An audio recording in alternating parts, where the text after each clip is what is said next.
team ban. OG's turn to ban.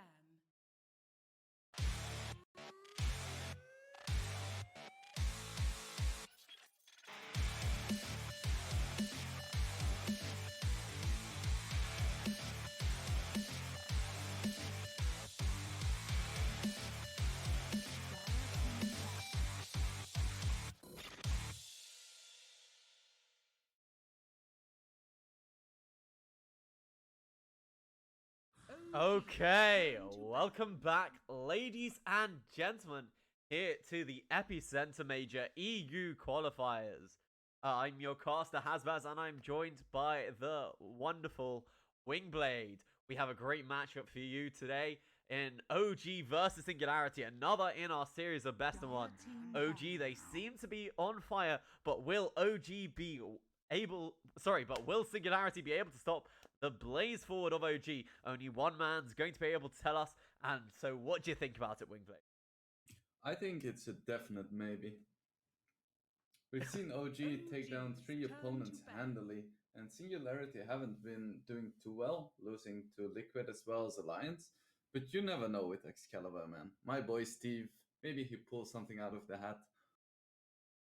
Yeah, I mean that might be possible because it does feel like OG have flaws, but they've been able to recover from all their setbacks in these amazing team fights. So maybe if Team Singularity play a perfect game, they'll be able to take the point off OG. I feel like it's very important that Ping Finchek has a good matchup here because he always seems like quite a momentum oriented player. And we've seen some games where they just give a lot of space to Excalibur, but I feel like both Excalibur and Ping Finchek need to find a spot in the game. And a lot of that's going to come down to giving Ping Finchek a good mid matchup. So I hope they can afford to maybe give him his famous Lina or TA to make sure that he at least has a nice start. Yeah, so I would like to say Singularity, they've done what we said they should do, and they have got rid of the Sem Magnus. So OG aren't going to play this Magnus, be able to play this Magnus melee strategy, but I'm pretty sure they probably have more in the tank, don't they? 5 seconds remaining. Yeah, and one thing I love OG doing right now is just letting through the Enigma, because they have figured out a way to beat this, to punish this greedy style of play, and to make sure that he doesn't skill by picking the proper heroes against it. So they're saying like, hey, Enigma might be the strongest hero of this patch, so go ahead and pick him. So if they're saying to Singularity, pick the Enigma, do you think if Singularity, they're a bit afraid after they've seen OG beat Enigma in all their previous games, do you think OG are going to pick it up and say, Singularity, we might know how to beat it, but you don't know how to beat it? I think that's certainly an option, because we've seen Jarex play some amazing Enigmas. And it looks like Singularity is going to go for a tiny. Interesting. So, I much. saw this this tiny. It's EGM's tiny during the Open Qualifiers, and what he did do that I really enjoyed while they're on Dire, and they are on Dire here, is he's gonna toss the creeps to the range creeps to the high ground for the off lane. So it's like denying them with an Enigma. It's really funny. So that could be a cheese way to beat OG. Maybe just beat them so hard in lane by just denying all of the range creeps that you can take it from there. But even then, we've seen OG just being behind in so many games and then just take some miraculous team fight and come out on top anyway. But that's a good start. Just making sure that your lanes are in order. I feel like that's always gonna be step one. Because OG is scary when behind, but when ahead, it's just no contest. Yeah, that's a really good point. I am just I know they love this hero, but I really don't know if Tiny's first pick material, especially when things, as I was about to say, like the Oracle, are left in the draft. Right, so an Oracle could mean that there is not gonna be an Enigma here. Um, because we've seen Oracle and Enigma in the same draft before, but I feel like it's super lacking in aggressive potential. You have some team fighting, you have some defensive stuff, but you don't really make stuff happen with an Oracle Enigma. And I feel like that was a problem for the final tribe in last game as well. Just the lack of playmaking potential from their supports. Yeah, that is a very good point. And Tiny, as a 4 position, he can set up a lot of ganks. You know, with that avalanche, with that toss, and eventually once he gets a blink dagger, he has a lot of burst on his own, and he might even be able to handle the oracle. All right, so this is an interesting pick too. It's most likely going to be the Thompson Pango, and this is actually a fine mid hero to pick early because, as I said, Pango is one of those heroes who can survive the lane against pretty much any hero. He doesn't really win lanes, but he survives lanes. OG's turn to ban. Um, but Yeah, at and the same time, they could also just decide to play him as a position 4 and just pick some crazy good last pick for Thompson. yeah, and the instant rebuttal with the Morphling. My understanding is people like the Morphling into the Pangolier because you become the Pangolier and then you just have that wonderful swashbuckle ability on yourself. That's true, but at the same time, we did 10 see how seconds effective remaining. Thompson's build was last game against this Morphling. Like just 5 buying that seconds diffusal and draining remaining. all of his mana leaves the Morphling so vulnerable. So I'm not sure if I love this Morphling pick too Dire much. team ban.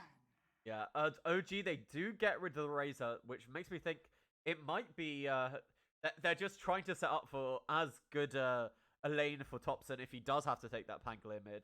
And also the Razor, you know, he is one of the heroes of this patch. We've seen him either banned or taken out in first phases for most of our games now.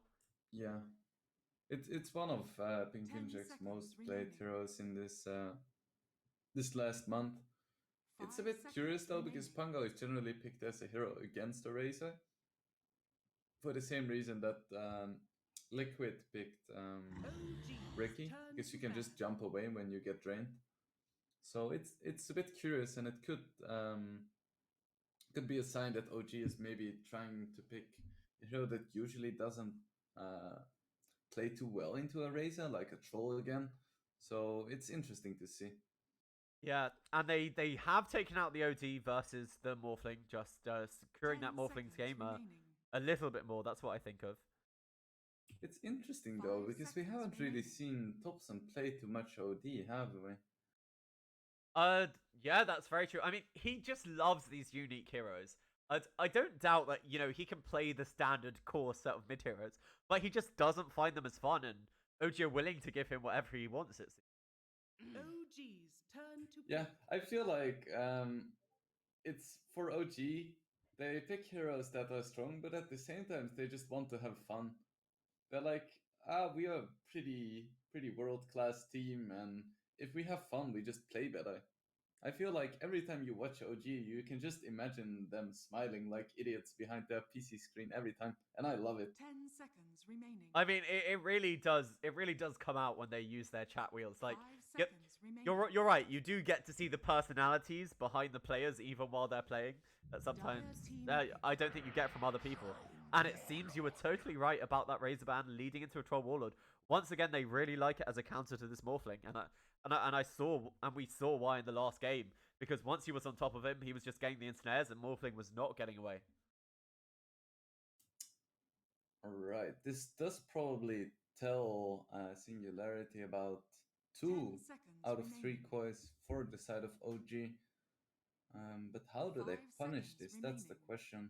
Most of the strongest heroes against Troll have already been taken out.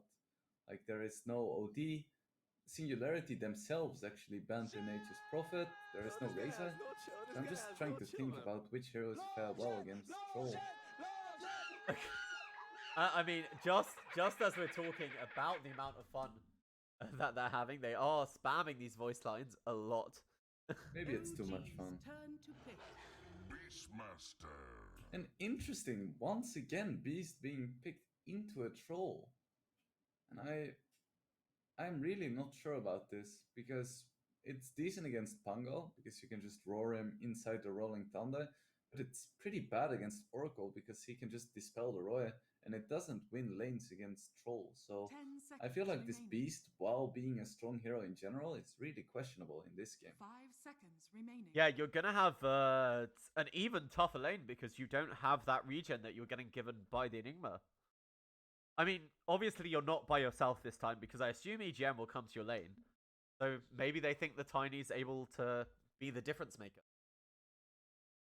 Dire Yeah, team I guess so. And we see Batrider is interesting.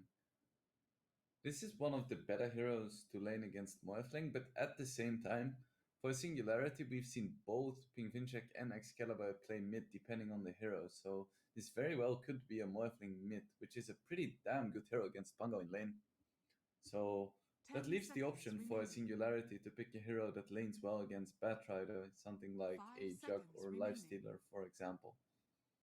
Yeah. Both of which are kind of bad against Troll, so So you yeah, think it's tough. you think there's the idea of, you know, forcing them to pick one of those heroes and knowing they've already got them countered with the troll? Yeah, it's nice because heroes that are good against bad are bad. Well, pun not intended this time. They tend to be bad against troll. OG's turn to bat. Yeah, it's, Venge. and I do want to say they've had this Batrider pick planned for a while, because Shashlo, I do know he's one of the few people who loves that Legion Commander, and they've already got rid of everyone else who purges it off. They've taken the Oracle themselves. There's no Abdon in the pool, so it looks like they were already planning it. But they've taken the Venge as their counter to Batrider, but it doesn't really help in the lane, does it? 10 seconds. Yeah, remaining. they're still gonna struggle a lot with Morphling Venge against the 5 bat. Even if they seconds decide to go for something like a tri lane, they're still gonna struggle a lot if they do decide to put this Morphling on the bottom lane. Especially if OG decides to pick another strong position for a hero to accompany this Batrider. Yeah, it's, again, OG with their last pick, you know, they have the flexibility. This is what they did so well last time, because you don't know, is this the Thompson Pangolier? It might be, but you know, there's also the possibility that Jerax is more than happy playing it, and OG have secured themselves last pick, so you know they're gonna be able to counter your entire draft if they need to. Yeah, and that is just the strength of picking Dire flexible team heroes and having last pick. We've seen discussions and arguments about which one is better, but in games like this, I feel like there is just so much flexibility coming out from having this last pick. And on top of that, they also have Radiant. Yeah, Radiant is the side that has the higher win percentage in pubs. Does it also have a much higher win percentage in pro 10 games? seconds remaining. I think it still has a higher win rate, yeah. I'm not 5 exactly seconds sure about the remaining. stats, but I would assume so. It has in the past at least. Yeah, because I know in the pub matches it's like 55% to 45%, but it might be something similar like that in pro matches. But the pros obviously like Radiant for a different reason. Anyways, Singularity, they're taking their time here with their last ban and pick. Team pick. So it looks like they've decided OG still need a mid hero, and they're getting rid of that Lina. And that could mean that it is gonna be a Morphling mid, because Lina is one of those heroes who lanes quite well against Morph. Yeah, it's a tough pick for them, but you're right. I can't think of a carry that 10 really. seconds I remaining. think they have to pick the Juggernaut, because they otherwise who is going to lane versus the 5 Spat Rider? seconds remaining. I mean, they could pick something really aggressive too and try to take the fight to the bat instead of like running away. But I can't really think of something that is good. PL is an option against bat, but at the same time, it's not so great against Pango. Deals decently with Troll, but feel like it's just kind of weak. I guess they have the option of going for Naga as well. But once again, it feels like it would put them in such a tough position because then they can't really fight. OG's turn to pick. And they're gonna go for a Storm, so it's gonna be the Morphling on mid and the Storm safe, or the other way around. I feel like It's both of gotta them it's gotta be the other way around, right? Storm Spirit needs the levels more than the Morph, right? Yeah, but at the same time, they could just pick something that completely counters Storm, and then they're setting themselves 10 up to lose every seconds single lane. I mean, OG, it looks like another great silencer 5 game, like seconds mid remaining. silencer. I'd love to see that again. Oh yeah, that would be pretty cool here. That's a Yeah, it always seems to me that OG with their drafts today, they feel like they've done very well. You may now select your heroes. Right. So they picked two of Anna's signature heroes. Wonder which one he's gonna play. It's actually a good point, because yeah, he's their troll player. Right, so it's gonna be the Ember Spirit on mid, but I'm still not entirely sure which one of their heroes, Team Singularity, is gonna play mid, because I feel like Morphling is better against Ember mid lane than Storm. Um, why do you feel OG picked this Ember Spirit? What do you think it achieves for their draft that they felt they were lacking? Well, in the mid game, it's kind of stronger against Storm because you have a really good way of catching him. And well, it's a comfort hero for them, but at the same time, there is always the risk of getting roed, and Morphling in the mid game is super good against Ember. So I feel like it mostly comes down to the tempo they want to play as well as just personal preference hero wise. Because I don't feel like this is necessarily the best Ember game. Yeah, that does make a lot of sense to me. And also, I've seen a fair amount of Morphlings take over Ember Spirits and even without the remnants, do crazy good things. Like being a Morphling and having the Flame Guard as well as the Searing Chains and Slide of Fist combo, it's just so incredibly good. Did you know that in Japan they call Slide of Fist Searing Chain combo Parmigiano Reggiano? What? Why do they call it the cheese? I don't know, but I've seen multiple highlight videos of Japanese casters streaming it while Ember was doing it. Parmigiano It's actually Reggiano. true. You can Google it if you want to. It's beautiful. I mean, okay, maybe next time it happens, I'll give it a go myself. Once Right. OG let me get a Looking word in forward. edgewise, I'll be a Japanese caster just for the one team fight, the one ability. So OG gonna go for a smoke here. Very sneaky. They Oh. didn't smoke up Thompson, Yeah. which is intended because he wants to show on mid, scout for the words. So it looks like Excalibur might not see this coming. How much Careful, lockdown Steve. do they have? They have the Swashbuckle as well as the Fortune's End. They're going for the channel on top of Excalibur. He has the morph, so no way of getting out. But actually, bottom lane, it looks like Shashlo managed to kill Seb. It looks like we were watching the wrong engagement because here in bottom, they were able to find Seb. Yeah, Just- looks like Singularity had the same idea, and they just did a toss into a stun, it seems. And then with the boy slow, no escape for Seb. But you asked if they had enough lockdown on OG, but I don't think lockdown matters against Morphling level 1 because he's just so weak. I feel like Morphling should honestly just morph up to 1000 HP at the start because we've seen them first blooded so many times. Just for the safety, be at full health. Yeah. Maposhka actually here. Is he thinking about sniping a courier? Or no, he's going back to his lane. As I was curious about what his oh, they have a Hawk here. I don't quite understand what this Maposhka rotation was for. I feel like they just wanted to see if OG was gonna go for a lane swap, but it doesn't look like Oh, Shashlo, I they think, are planning to. might be in real trouble. The Swashbuckle is still on cooldown. No Tail's busy dealing with the boar so that Jerax doesn't get slowed. It looks like this might be a very long chase until Shashlo goes down. They do have the Orb of Venom, and that's what's happening. But Shashlo is actually going to be okay with the TPN from EGM. But yeah, Seb, in this bottom lane, you can see Excalibur, so many stacks, and he just has to back off. I don't know how they're going to deal with this Batrider. Yeah, and level 1 it's manageable, but the moment Seb hits level 2, Excalibur could be in real trouble here. Yeah, and especially the fact they've left him alone means he's going to get that level 2 way before the side of Singularity does. And he just hits it, and then Maposhka's an easy kill. Excalibur trying to put in a bit of damage into Seb, and it is going to work. But that's just an easy kill for this Batrider. Yeah, we could see that he was waiting for the creep to die for level 2. And at the same time, Miposhka actually committed a stun before he hit level 2, so he just ran at the Venge. Nothing could stop him. Yeah, it's Excalibur. They have a stun. They do have the adaptive trait, and I think Seb is going to drop here. Very nice kill there. They really need stuff like this. They need OG to make mistakes to get a foothold in this game.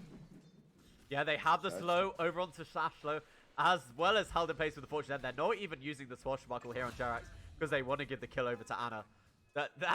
Jerax is usually one of those people I think of stealing all the kills, but I guess maybe that is just a bit of me. Maybe he is, you know, thinking about his carry sometimes. Sometimes. Miposhka does have it in this room. Could try to make something happen. Looks Especially, like Seb is actually going deep on Excalibur. yeah, he's so aggressive, but Excalibur is right next to his tower that he is going to be okay. But now that Miposhka's here, I think Seb, once that Firefly wears off, he might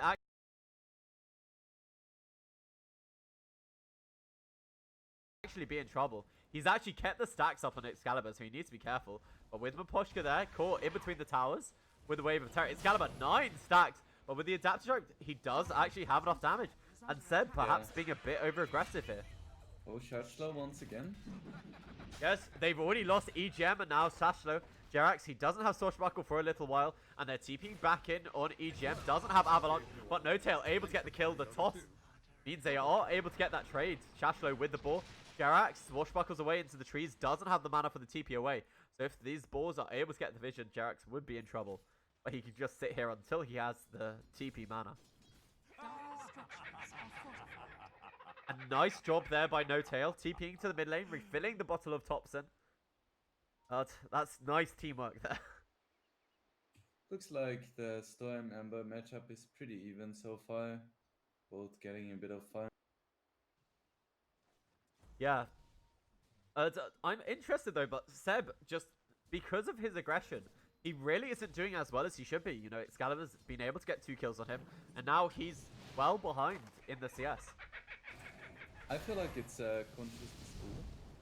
Oh, Seb, he's trying to get away to safety. Excalibur more than willing to hit Inton. Does have one more point in adaptive strike, and he's going to be able to get it. But at the same time, we do see Ana digging up a chest with a player card pack. Oh, so you're posing the question, who's the real winner?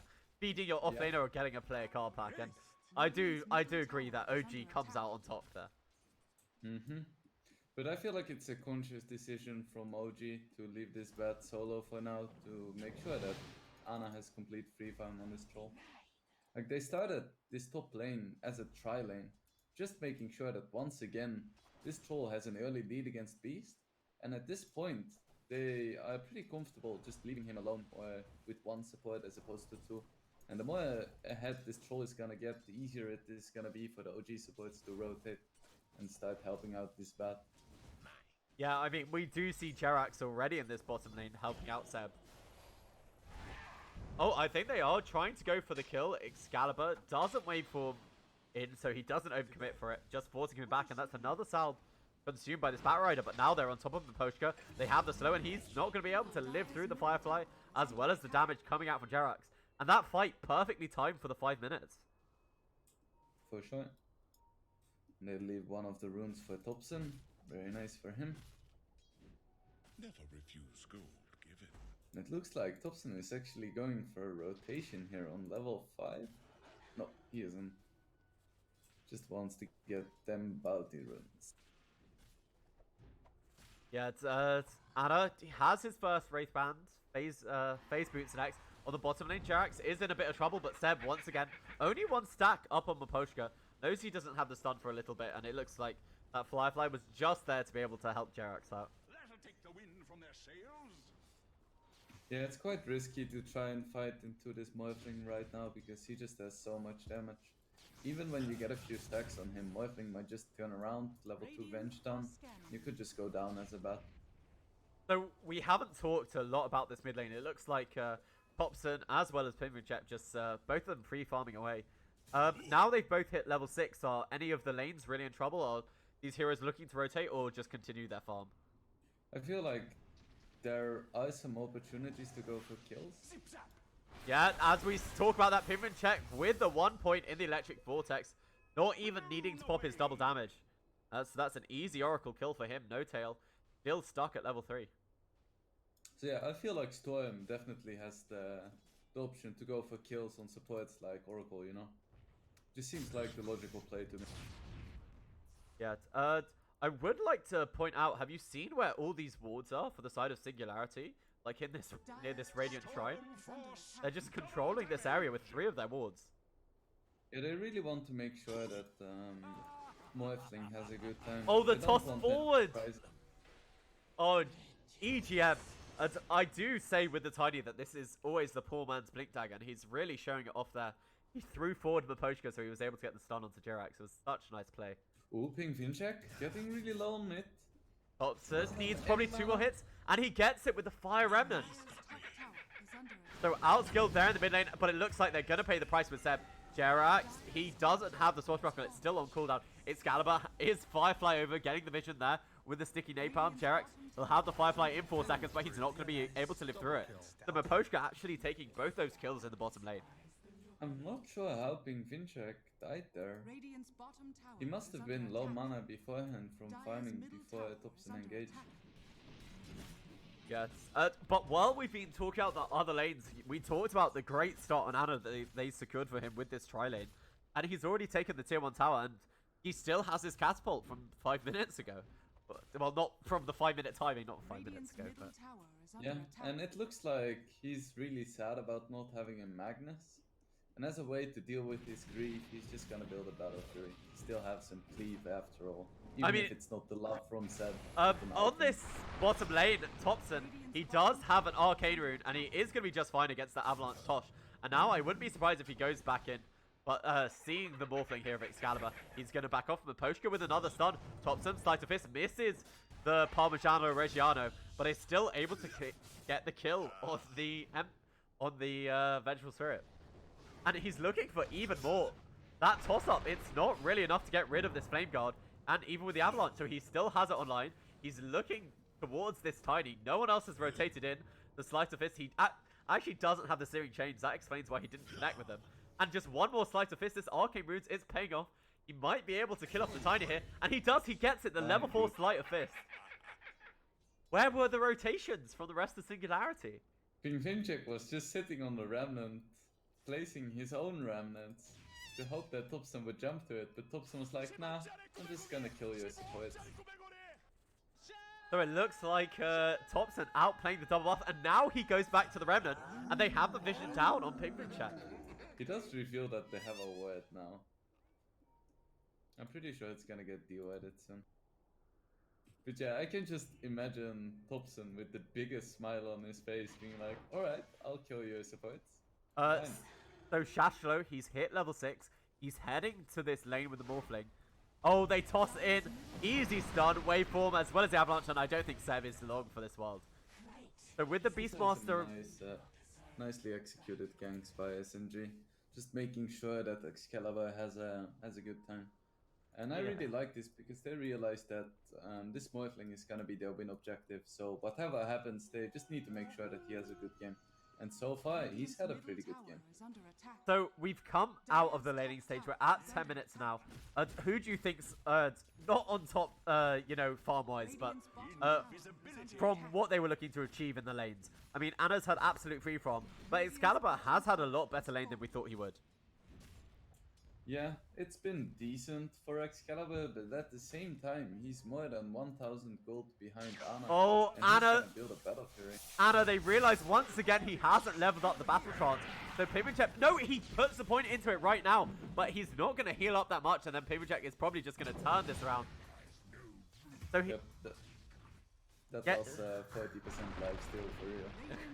Yeah, apparently it is not enough, but Thompson, he's found Jerry once again in the trees. The toss back, I don't think it really matters because he can leap forward with that Remnant. Doesn't connect with the Searing Chains. I think they were probably off cooldown. But with this Flame Guard, he's not going to die the tier 2 tower because he knows he's going to have the Searing Chains. I feel like Thompson knows the limits of this hero very well. Like, his aggression is very controlled, even if it does seem extremely aggressive. He never dives too far and makes sure he always has a Remnant left. And as a result, he hasn't died yet, even though he's been quite aggressive. So, Shashlo is getting that Vladimir's over on the Beastmaster. Do you feel this is a game where he looks for the Blink Dagger like we saw done last game? Or do you think he's looking for a more traditional, I need to be able to set up some of the push for my team build? I feel like it's a bit too early to say. Because if they can get some nice kills soon, and they can actually achieve a good push timing, I feel like he wants to have that Vlad's medallion. But at the same time, if this goes a bit more into the mid game and they can't really find any kills, I feel like a blink is gonna be very nice for him to have. Then again, there is a tiny though, which is, as you said, the poor man's blink dagger. Double damage empowered. Kinda hard to catch an Ember with it though. That's for sure. Yeah, Thompson with the DD. They do have the Avalanche as well as the Electric Vortex overlapping, but he's not able to get away to his Remnant. They bring everyone in and they're able to kill him even without burning the Roar.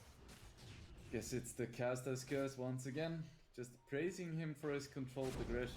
Next moment. Oh, but now the Roar right on top of the Oracle. Even having the ulti, it doesn't matter. But Mapocha, the swap in. Pigman Check running forward. They do buy back here on Thompson.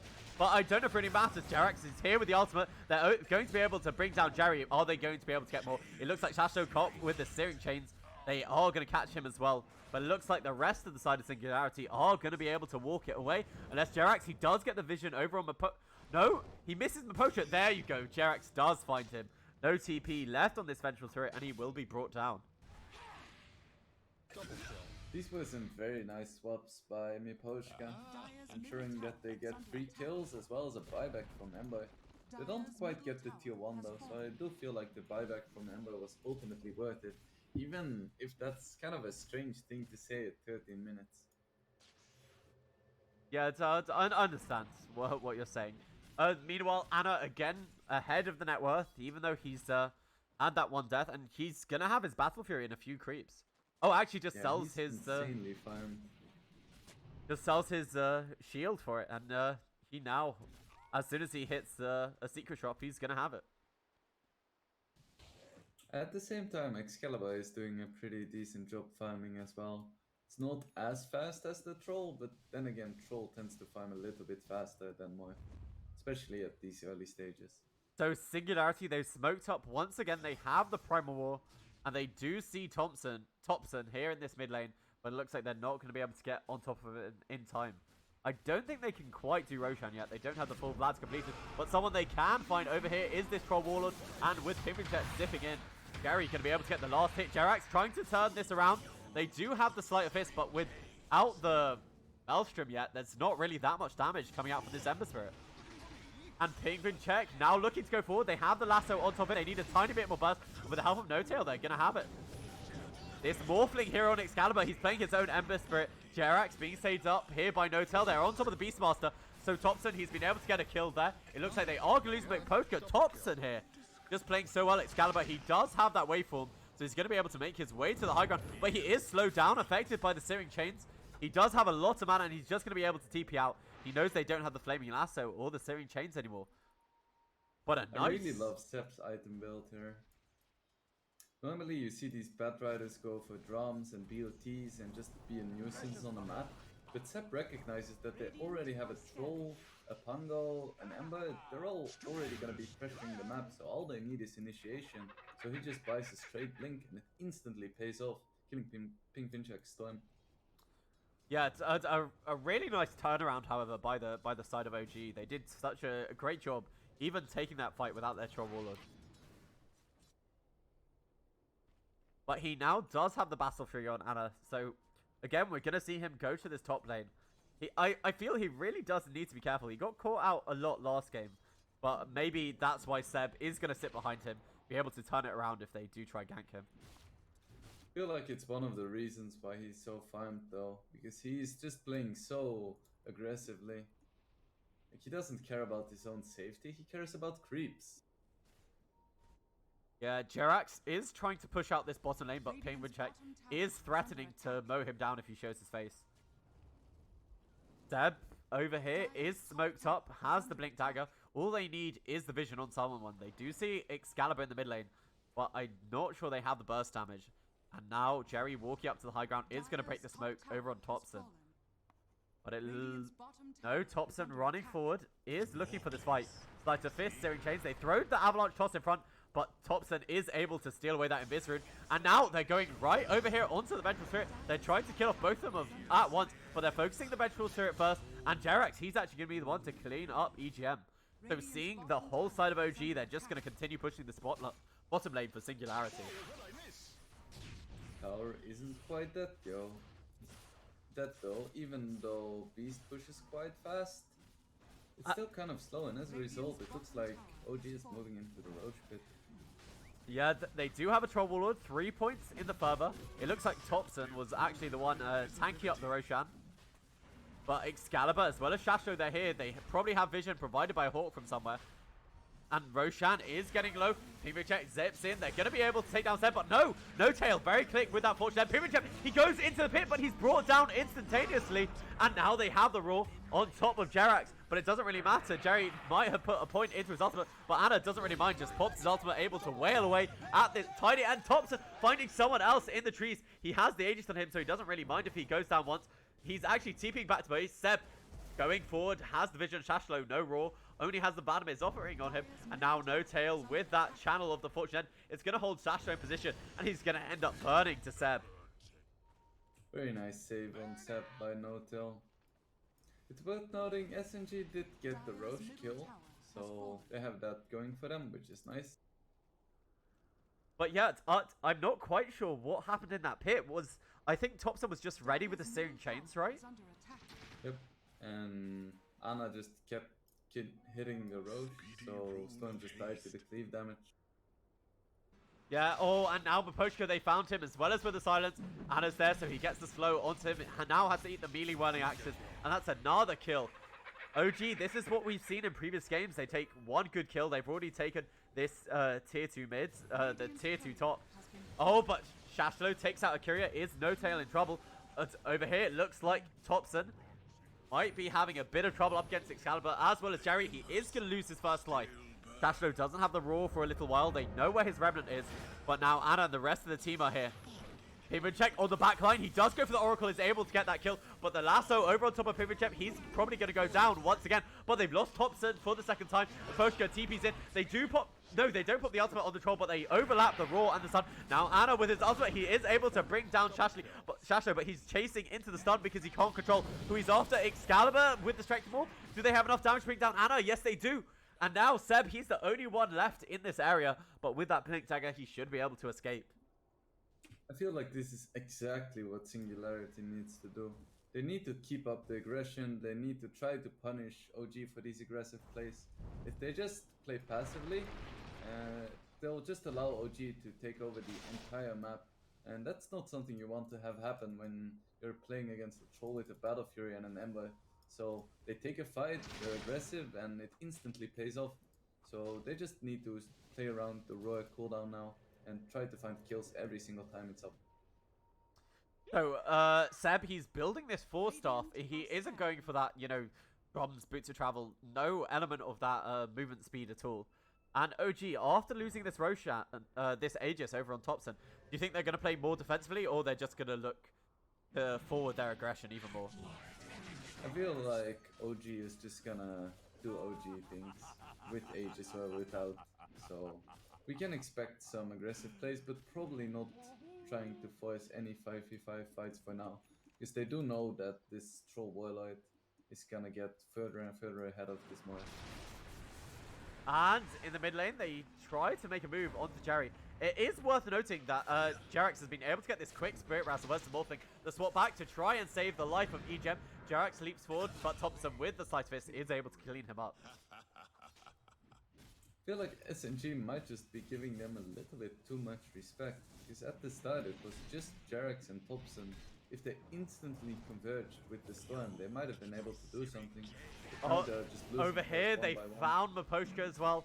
Caught out by himself. No one to swap to, nothing to swap in. And Seb just actually sits around on this high ground. They have a Carti, and they're just at the tier 3s. And Anna, full SNY completed. This is probably going to be another tier 3. This reminds me so much of their previous games, but Pimicek is there to try and cut the creep wave, but it's not quite enough damage. And now they're onto the melee barracks. Slice of the Fist, Searing Chains, it doesn't really matter that it comes out from Excalibur. Now they actually have the silence on top of the Morphling. Seb, he goes forward, he does have the lasso, the waveform in, but Jerax, nice bounces there. The Raw, it looks like it was ineffective, and the Troll ulti, they have to buy back on their Morphling already. They've lost the Oracle thanks to the help of Pimicek, but Anna, the lasso, they lose Pimicek once again over on this Storm. They just have enough control for him, and now these racks, they still have 4 people up from OG. You might have lost your Oracle, but you don't really mind when you're not going to get picked off. I feel like OG is just one step ahead. SNG had the right idea of trying to burst the Oracle, but ultimately they just committed so much and OG just instantly capitalized. But it's so important that SNG keeps up the aggression. Even though they just lost the fight, they lost the racks, they have to keep doing stuff. Roy is up in 25 seconds and they have pushed lanes, so I feel like they should just go for a smoke again. Try to find this Ember or this troll. Yeah, so Singularity, you're saying what they need to do to get into this game is smoke yank one of the carries for OG. Yeah, for sure. Going late game against this OG lineup, but even just OG in general, is just a death sentence. Yeah, I was gonna say Pimrachek on this storm. I mean, he seems poor because he doesn't have this Orchid, but he's actually even with Topsen. It's just Anna who's the one who's so far ahead of the pack. Yeah, and it feels like Topsen is very far ahead because he's 12 and 2, but at the same time, just compare this, yes, Bing Finchek also almost has twice as much. Over here, Pimrachek, they found him once again with the lasso. They probably have more than enough damage with the help of Jerax. And Thompson, he's actually going to be the one to clean up his enemy mid laner with the Sleight of Fist, or the Parmigiano Reggiano as we like to call it. And so now all that remains is these two towers in the bottom lane, and I think that's the objective they're looking to take.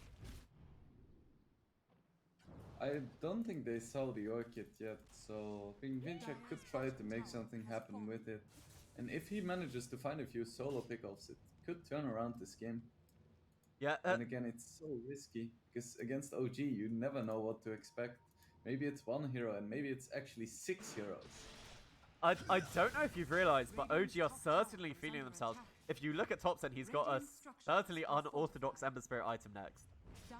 I really like it though. It's another way of locking down this Storm, who went for a really greedy Orchid build. So he's not gonna have a BKB anytime soon. So this Aethos is gonna be that much more effective.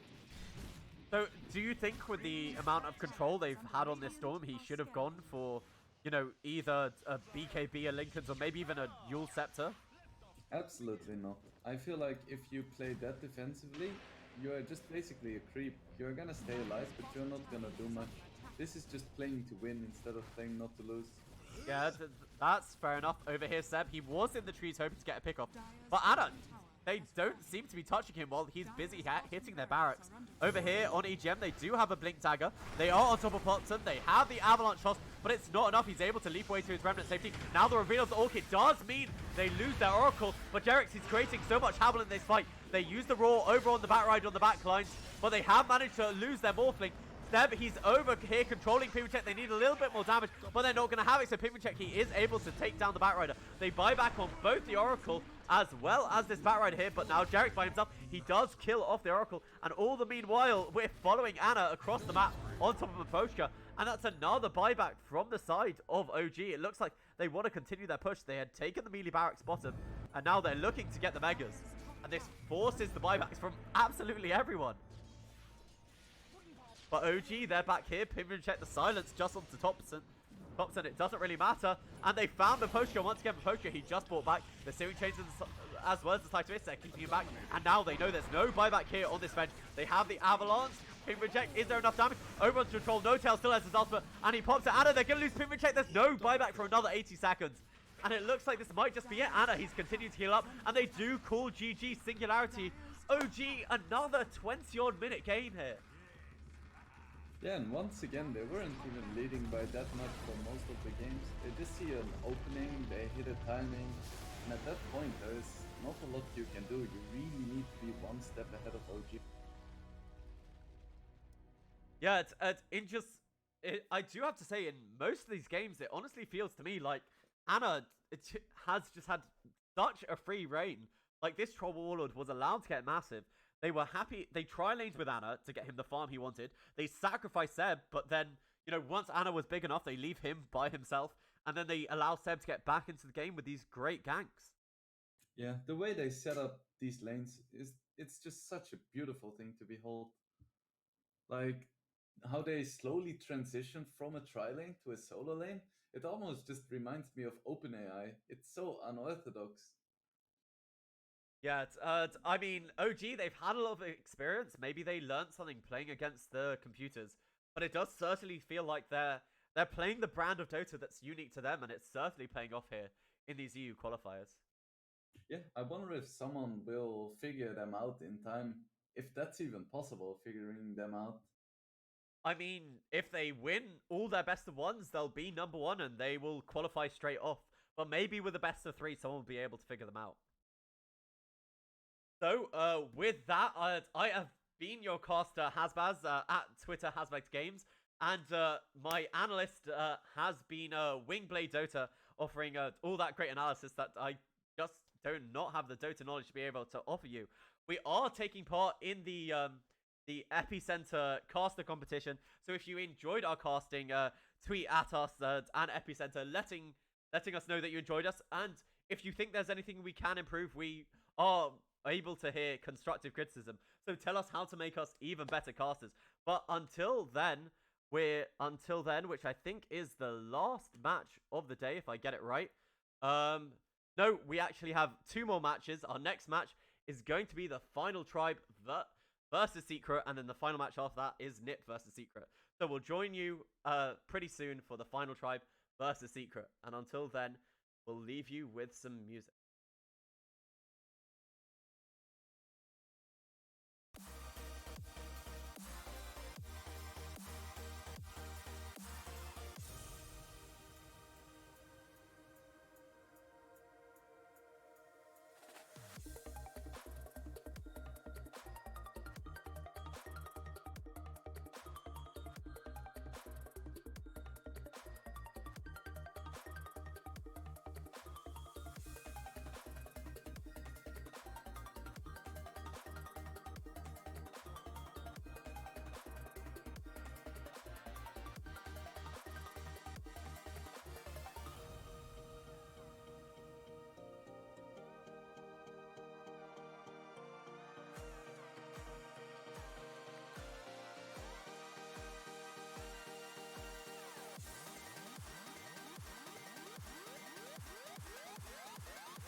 Hello, everyone, and welcome to another best of one today in the Epicenter Major EU Qualifiers in partnership with Ray Gaming.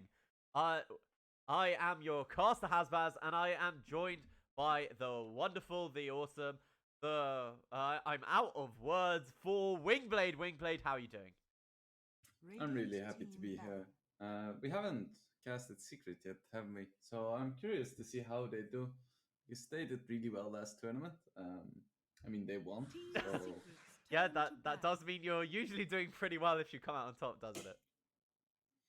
and TFT, they've been looking super good in the lanes, but afterwards they just tend to get outplayed. So I hope this game they can really keep that laning momentum rolling. Honestly, because I do feel like this team has a lot of potential.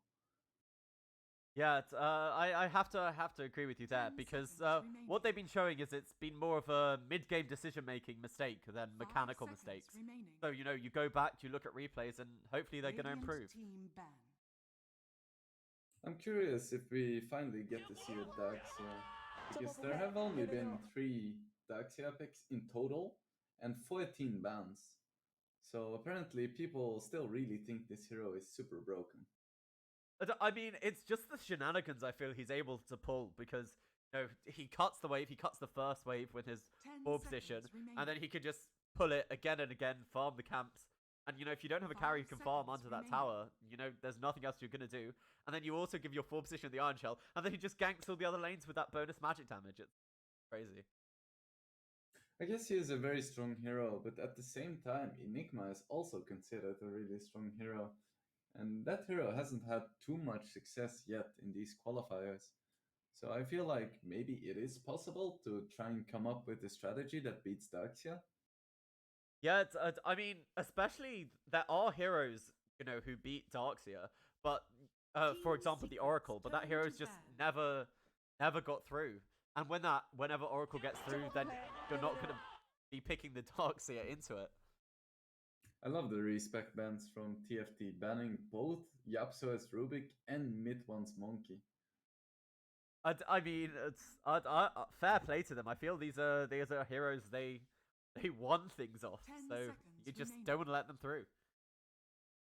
At the same time, though, there is still Drow Ranger, there is Razor, there is Oracle, there is Enigma.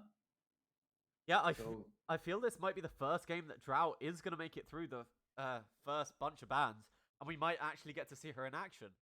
Radiant team pick. Right, so Daxia does get banned. Let's see, maybe TFT even goes with the Nyx. There are a lot of options, and they are gonna go with the Enigma, even though it was figured out by OG. Maybe they feel like they have a better shot at winning against Secret with Enigma. Yeah, so they haven't touched the Drow Secret. They can take, you know, the Drow Oracle, the other 2 meta picks, but I doubt they'll take something so simple. Secret, they do like to have some fun, interesting drafts, I feel. For sure. Maybe not as weird as OG's draft.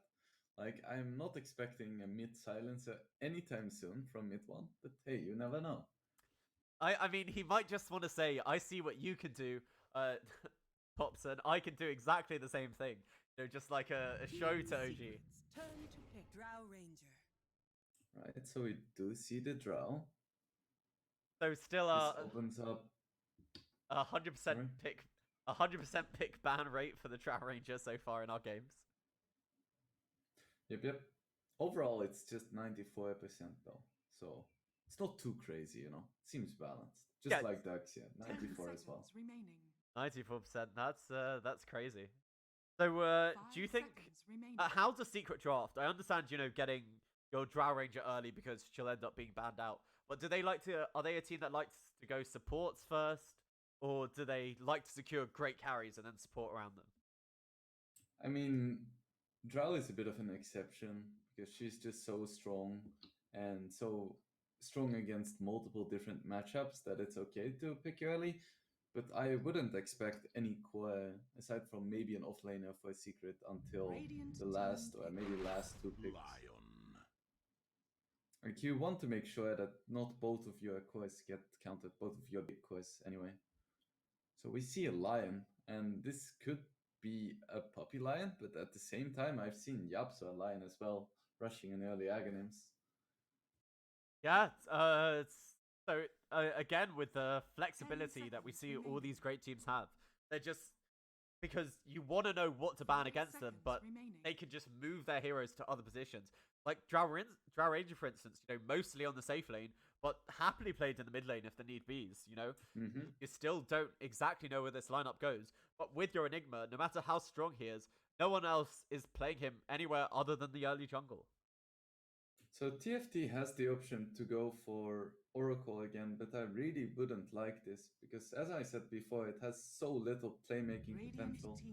You're not gonna be able to stop a Drow Ranger in the jungle with a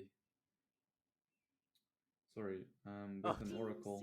Yeah, But I feel the same about Wyvern. Really? It's Because I love the Wyvern versus the Drow Ranger because you get a good curse and she kills whoever she's next to. That is very true. Like in team fights and in the mid game, if you can get a good curse, it's great for sure. But I feel like the problem about Drow is not really killing her in fights. I feel like the problem is pressuring her enough so that she doesn't just have a free game farming in the jungle. So your issue with Winter Wyvern is that it's not really a ganking 5 position. So it's only, once those big team fights, once Drow Ranger's got all those items, that you're going to be effective against her. Yeah, And that might that's one thing I generally love about the way Liquid plays, is that they always make sure that GH has some kind of hero that can set up kills. And I feel like that's lacking from the final tribe right now.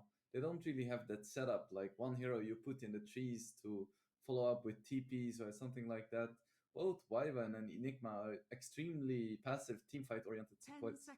So the playmaking power is gonna have to come from probably Zive, because Jesse and Frost are both kind of farming players. Yeah, that does make sense to me. Team Secret, they do get rid of the Naga Siren. And I like that ban because the Naga Siren, just with the song, you can set up for such a good black hole. And also, a good Winter's Curse, or there's a lot of setup with that ultimate. Yeah, for sure. I was thinking about Lion being able to clear the illusions really easily, but you're absolutely right. The setup from Naga is just incredible. I feel like that's the first time today I've had, good analytic input. I appreciate it, man. Keep up the good work. If I cast with you long enough, eventually maybe I'll make it out of, to like 4K MMR. That's the dream. I hope so. Anyway, we see the Nature's Prophet pick. That's probably for Puppy, isn't it? Yeah, most likely. And that would confirm it being a Yapso line, which I love, and I hope he goes for Aghanims first, because it's just such a goofy build. Years ago, people got flamed for doing this, and now the pros are doing it, and people are like, yeah, I know, it's a decent build, And, I mean, I feel it's ever since he got that scaling ultimate. You get a few early Finger of Death kills, and then next thing you know, you're just killing cores with the press of a button every 20 seconds. I'm sure that's it. Worth noting is that the final tribe, they do ban out the silencer. It seems like this hero is coming back into the meta. Yeah, it's curious, because do they really expect a silencer mid? I guess there is the synergy with the Drow Ranger aura, or potentially just putting the Prophet offlane and having a silencer support, but it's still questionable. Alright, and I absolutely hate this pick. I spoke to you about how they needed a playmaker and something that can stop Drow Ranger from farming. Well, Legion is certainly not it. This hero needs items before she can start pressuring. And by the time she has 2 items, Drow Ranger is 6 slotted. Yeah, so I understand why they've picked the Legion Commander. They've picked it because it's one of the few heroes that can lane well versus the Nature's Prophet. You get the overwhelming odds on all the treants. It's doing more damage. You have the regen coming from your moment of courage, is it? But I think you're right. They need to be able to do more and quicker. So even though Legion Commander might do fine in the lane, Drow Ranger is still gonna have a great time in that jungle. And I know that it's one of Zibe's favorite heroes, and I know he's a beast on it, but at the same time, it's just gonna be so hard to get that foot in the door to start getting dual kills. If they get a good lane with Enigma somehow and maybe get a few kills in lane, one way or another, they could have a really good shot at this. But at the same time, it's going to be super hard to achieve. And this Pango just makes it even harder. Because he's just going to be able to create so much space. Team And Secrets turn to bat. see a And fans Sven. ready. Generally, this is a very good matchup against Drow Ranger, just because of the playstyles they have. If Drow is farming jungle, Sven can do the same and slightly faster and then hit a peak earlier and start running at her. But Yeah. there is a lot of control on Secret, so it's quite scary. I mean, you did say you wanted someone who's skirmish. That's a 10 a seconds nice remaining. simple stun. He'll get a blink dagger with a lot of burst damage on top of the drow. So 5 you know, seconds might be hopeful, might be their idea. But back to this Pangolier. Do you think this is a Radiant mid team Pangolier or a 4 Pangolier, moving, either the line or the Nature's Prophet to a different role than previous? I'm fairly sure it's mid Pango.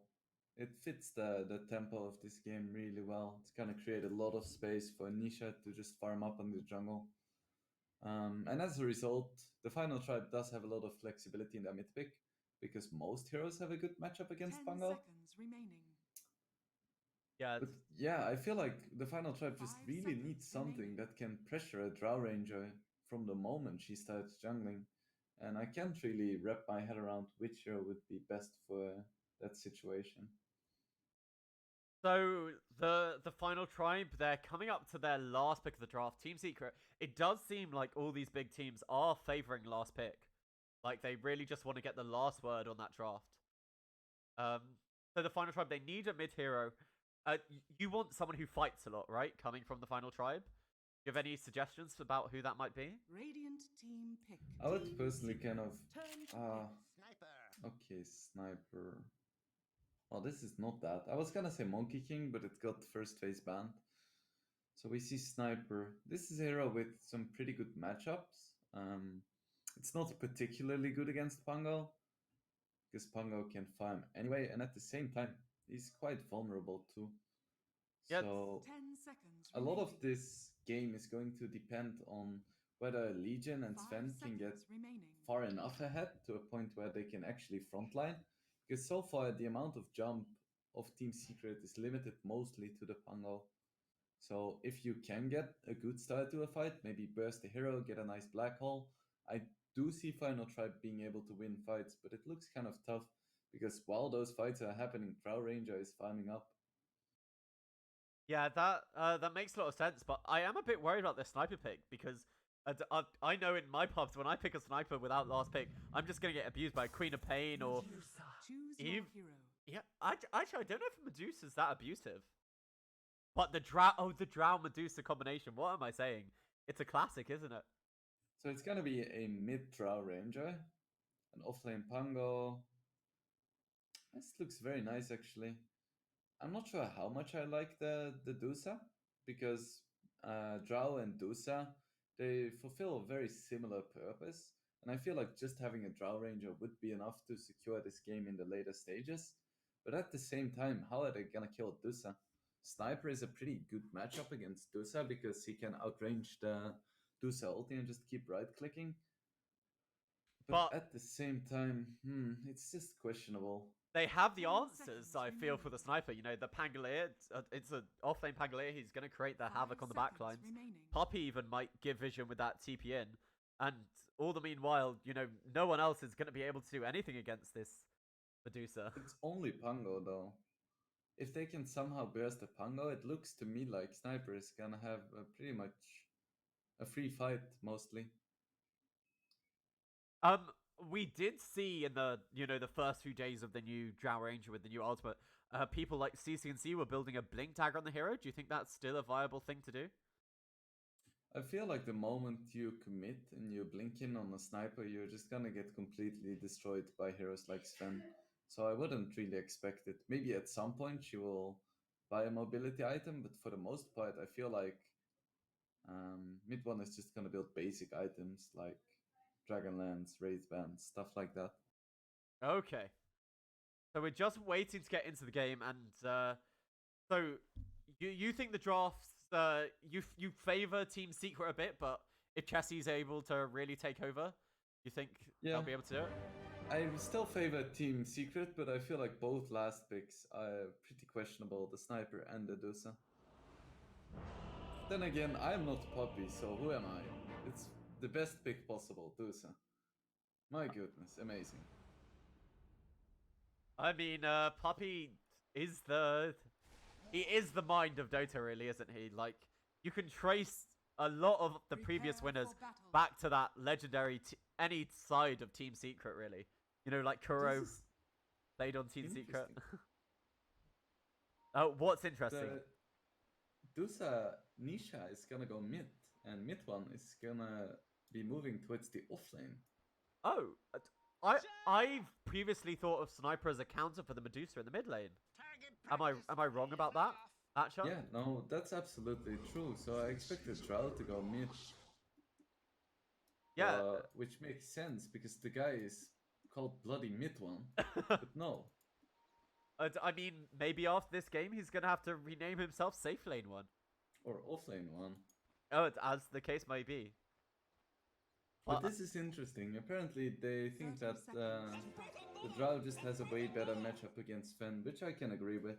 Like, it might be a slightly better matchup to have Drow against Sniper, but you really don't want to have Dusa against Sven, because she just gets completely run down. Like, you just get one stun, and Dusa is gonna lose either all of her mana or her life. Bosk, I don't know what that's about. Over here, Yapsor with the ward here. They're just going to lay a bit of damage into Frost. Frost does have the stun. But nice Splint's boss. They have the Impale, but I don't think they're going to have enough damage onto him. This is just a harass. Yep. And it's curious to see that mid one is one of those Drow players who actually takes the Precision Aura level 1. It used to be the case where you always took Frost Arrows, because otherwise you gave like true damage to your ranged arrows. But 7 attack speed level 1 isn't too bad when you have 4 ranged arrows. Yeah, it's something I always kind of forget about is like how hard a Nature's Prophet hits. And just with that bonus attack speed, you know, he's going to be even more annoying in the lane. Yeah, for sure, and that Lightstone too, my goodness. This tri-lane is probably where all the action is going to be happen, but before it really goes down, can you just tell me, this top lane, this looks like it's going to be very good for Zibby, isn't it? Yeah, for the most part. Legion has a really nice time in a 1v1 matchup against the melee hero. Pango can get some stuff done if he gets some lucky shots and just trades effectively, but overall I would favor Legion in this matchup. And I hope he gets some good items to start the ball rolling for TFT.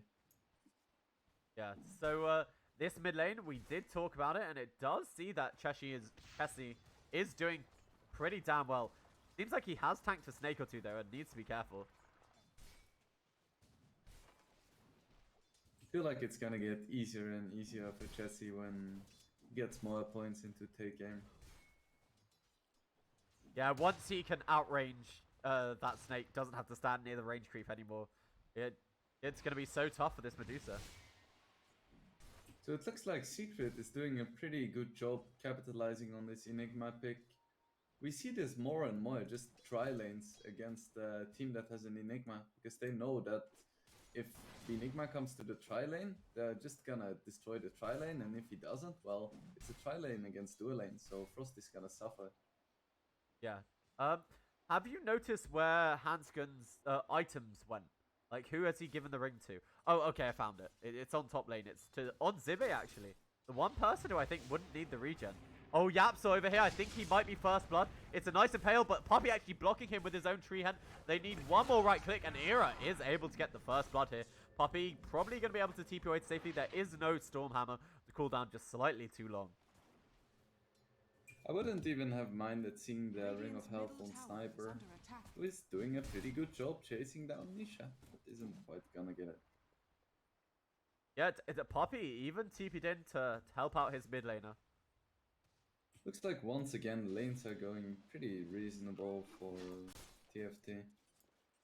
Yeah, the one thing is, mid one does seem to be having a great time in this bottom lane.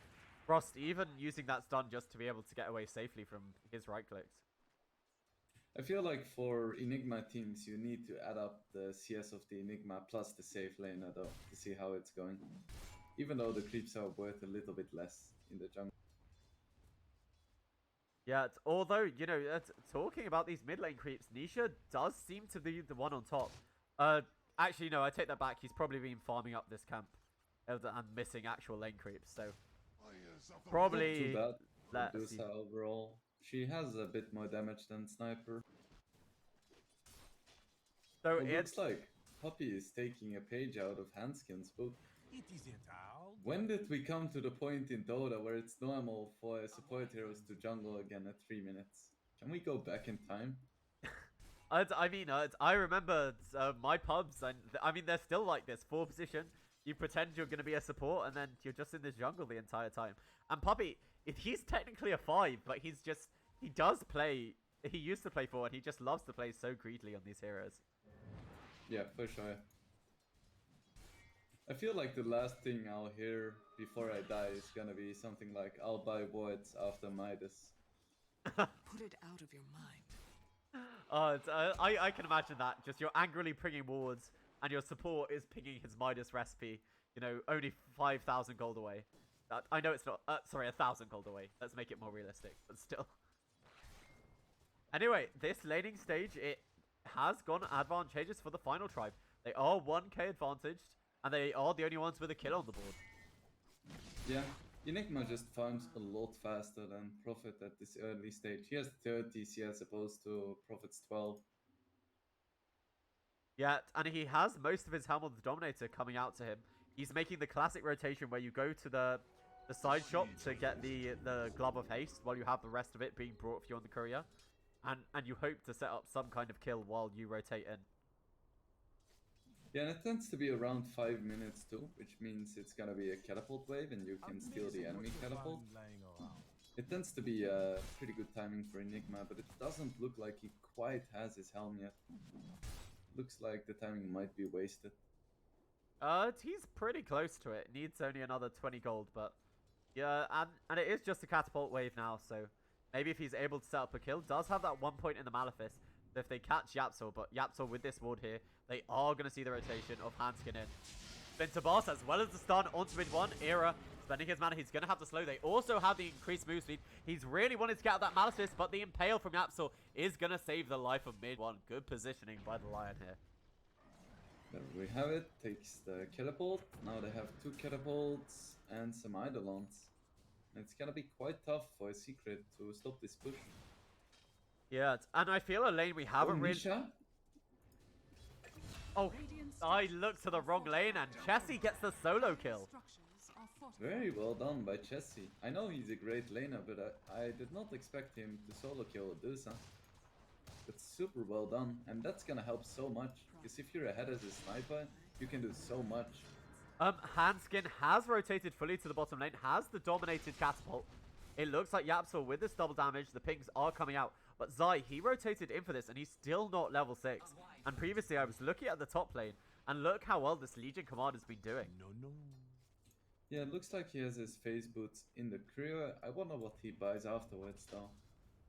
Is he gonna go for those drums, quick blade mill, or even just a straight blink and relying on his team for damage? Puppy, he's DP to the top lane to try and pull the creep wave away, but I don't think he's going to be successful. And this is what I talked about. This is why they like Zibby versus this Nature's Prophet. Just so easy to get through this treants. So in the bottom lane, Frost just trying to farm up the creeps here. Dai has got his level 6. He's flying out his Javelin and some mana. And then I think we can probably expect to see him get involved in some sort of gank around the map. Maybe even on this sniper. It's kind of hard though, because he doesn't even have boots yet. He doesn't really have a lot of mana regen. So he has a lot of damage, but he can't really use all of his spells yet in fights. Like, he has a mana potion, but he needs more, honestly. So he just needs to find a lane and just try to get some CS. Yeah, and I really like this from the rest of the side of the final tribe. Just Hanskin and Zibbe just sitting in this jungle, not letting Medusa get, you know, her full free farm from the jungle. Even though she's left the lane, she does farm even faster in the jungle. Oh, Yapsor, I think you're in real trouble. Pops the jewel, but a nice instant hex as well as the impale. Yapsor with his quick fingers is not going to go down to Legion Commander, and I thought he was just food. Right, looks like Zai did find that lane. Try and get back up in terms of net worth, but at the same time, mid one is struggling just as much. Oh, they found the Medusa, is sitting in the Midnight Pulse. They have the ultimate of the Sniper, and it is just enough with the last hit coming out for this Legion Commander. So 10 bonus damage and a kill on the mid for Secret. And this is exactly what they need to do. They aggressively try to find these early duels to make sure that Sebe has some momentum, and at the same time try to get those tier 1s and play some wards in the jungle. Because, as I said, both Drow Ranger and Medusa pretty much have the same objective at this stage of the game, which is farm jungle. Yeah, mid one's even gone to farm the jungle before she hits the level 6, so it's not that fast yet. Radiant's middle Yep. tower is And under we attack. can see she's behind all of the cores from TFT as well as Handskin, who's just been having a great time. 55 CS, 9 minutes. I mean, this is what it's like having an Enigma. You are basically playing a 4-core strat. The weird thing is, like, usually I think people can't go to the jungle because the lanes get run over. And they ran this tri lane at bottom for a bit, but Secret, they just were not able to pressure this Sven Wyvern at all. Yeah, at some point the Sven was able to deal with the Treant, so Puppy just decided to jungle, and at that point it's a mediocre dual lane against a slightly less mediocre dual lane in the Sven Wyvern. So I could be in a little bit of trouble here. Over here, they're trying to get away. Zai didn't manage to make it to the high ground. It's a nice another impale here from Yapsel, but we hear the duel over onto Nature's Prophet. The pings do come out because they need a tiny bit more damage. Zibe not able to kill off Puppy by himself. And it looks like it's just going to be a fight around the runes with no real casualties for either team. Okay, so we wondered about Sebe's item build, and he's actually going for a Vlad's. This is not something I've seen a lot of. Usually you see either blade mill or drums, but he just decides that he wants to provide that bit of sustain to his team as well as some teamfight presence, I suppose. Well, do you think the idea is that, the final tribe, they know they need to push before Drow Medusa come online? They know Sven should hit earlier timing, and they just want to have the lifesteal for that? I guess it's okay mostly because it opens up Roche. As soon as you have Vlads, you can go Roche, because otherwise with this lineup you kind of lack the hero that can reliably tank it. So, I don't really like it that much, but just the Roche potential could possibly make it worth it. The mid one has finally hit his level 6, so he's going to get that acceleration going. And I'm just looking at the net worth, and Chessie certainly has done well for himself. For sure. He's taken that cooldown reduction as well with the full on 4 points in shrapnel, and that allows him to clear his own stacks if he wanted. It's always a bit weird to see these, I wanted to say Chessies, these snipers go for the cooldown reduction talent, but not really have anything in terms of items that have cooldowns. Like, you don't really care about the cooldown on your threats, do you? No, that's not the active item. They used to go Midas Necrobook, but now I just think, now isn't it just for the farm acceleration that you get with the shrapnel, really? Yeah, and eventual late game stuff. Oh, over here, Zai, the first use of his ultimate. Yapsor holding on to the Finger of Death, and with that ultimate from Puppy, it gets him low enough, and Yapsor able to snipe the kill and get one finger charge. Very nice rotation. Also, just Prophet showing his power here. Just that global, like, 400 damage is so strong. Yeah, it is a lot. Zai, he's got this arcane room, and it's really been a bit of a boon to him, allowing him to net that kill, and now he's just going to be able to increase his farm in this top wave as well. TFT had a really good start, but right now I feel like Secret is getting more and more space, because both Dusa and Drow are slowly climbing up these network charts. And that worries me greatly, because the later this goes, I feel like it's gonna get harder for TFT, even though they have a sniper and a legion, which would usually be insanely strong late game heroes. I'm just worried about it being against Secret, which is one of the world's best teams. You generally don't want to go late against those. Just because the later the game goes, execution gets that much more important. Yeah, and experience in like these kind of late game games. It really comes down to experience. Yeah, so Medusa had a bit of a rough lane here on Nisha, but she's managed to almost catch up with the sniper. Just they haven't been harassing her jungle like we saw, in the early first, 5 to 10 minute period. They were just invading that jungle, but they haven't done it since then. Yeah, it was a 4K lead and now it's a 2K lead. And I feel like it's only gonna get closer and closer. So I would love for a Legion to like try to make something happen. Maybe go for a smoke together with Enigma. But they need to start doing something. Just farming greatly favors Secret right now. Just a bit of harass there on the Medusa with the sniper ulti. I love doing that when I'm in the lanes. I hear Zibby just pressing that press the attack of cooldown. Keep his team topped up.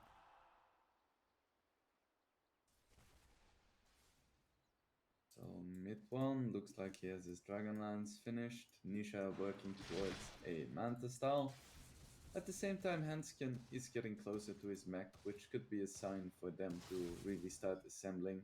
Maybe try and take a tower. Poppy tipping to place a ward. So we talked upside.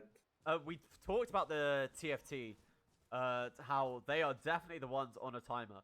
So what are they waiting for? Because at the moment it doesn't look like they're piling on the aggression. So there's got to be something that says this is our time, this is when we're going.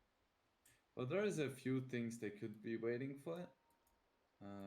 One is obviously gonna be the Legion Blink, but there is also a Sven BKB coming up. Oh, they have the vision over on the Medusa. Medusa gets stunned, and I think this will die, the Dominator creep, but the Finger of Death and the Nature's Prophet ultimate, it's once again enough to take down this Legion Commander. They have managed to find Zai, but Zai has the ultimate if he wants it, and they've managed to get the Radiant Courier. They have the ultimate from the Sniper, but it's not going to affect Zai when he gets into that Rolling Thunder. So one bounty going either way, but then Prophet does Prophet things and secures another two. So right now, Secret is leading. Yeah. And Yapsor, I know you said you really wanted to see that Aghanims first, but it looks like he is building a more helpful item in the 4-star.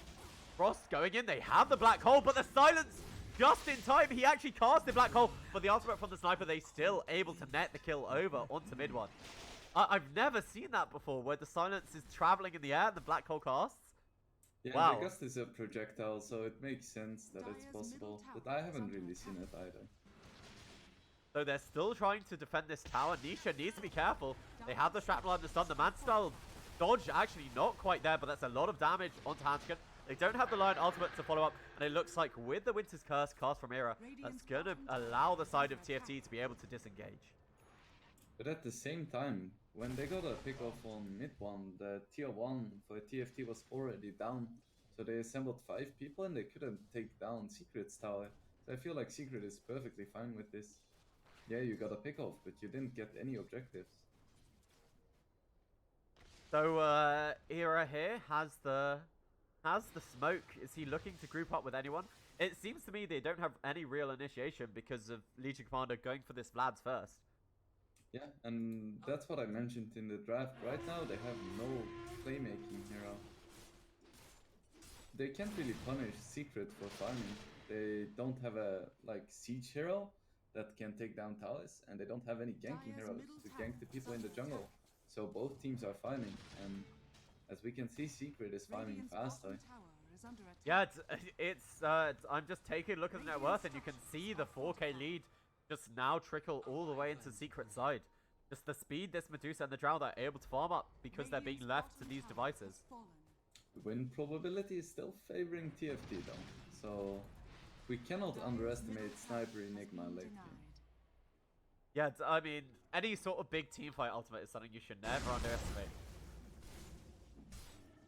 I feel like both teams are actually insanely strong late game. Literally every one of these heroes skills really well. Yeah, Zai, he's actually just got the Javelin and is going for a Crimson Guard. Well, at least the Vanguard. Do you think he'll build the full Crimson for his team? I think so. He doesn't really have anything else to build here, and if he commits for a Vanguard, might as well build it into a Crimson, because Vanguard as an item in itself isn't really that strong. Yo, Legion Commander, the reveal of the Blink Dagger, but Puppy is there. The Sprout is actually not even going to help. The Sprout doesn't push away, and Zibe able to get that solo kill. When you're adult, I believe you can walk through cliffs and stuff like that. It's pretty sick. Yeah, it's Poppy learning about new interactions, apparently. Uh, I think it was worth a try, because otherwise you have Yapsel saying, do something, and you just have to prove to him that your spells are ineffective.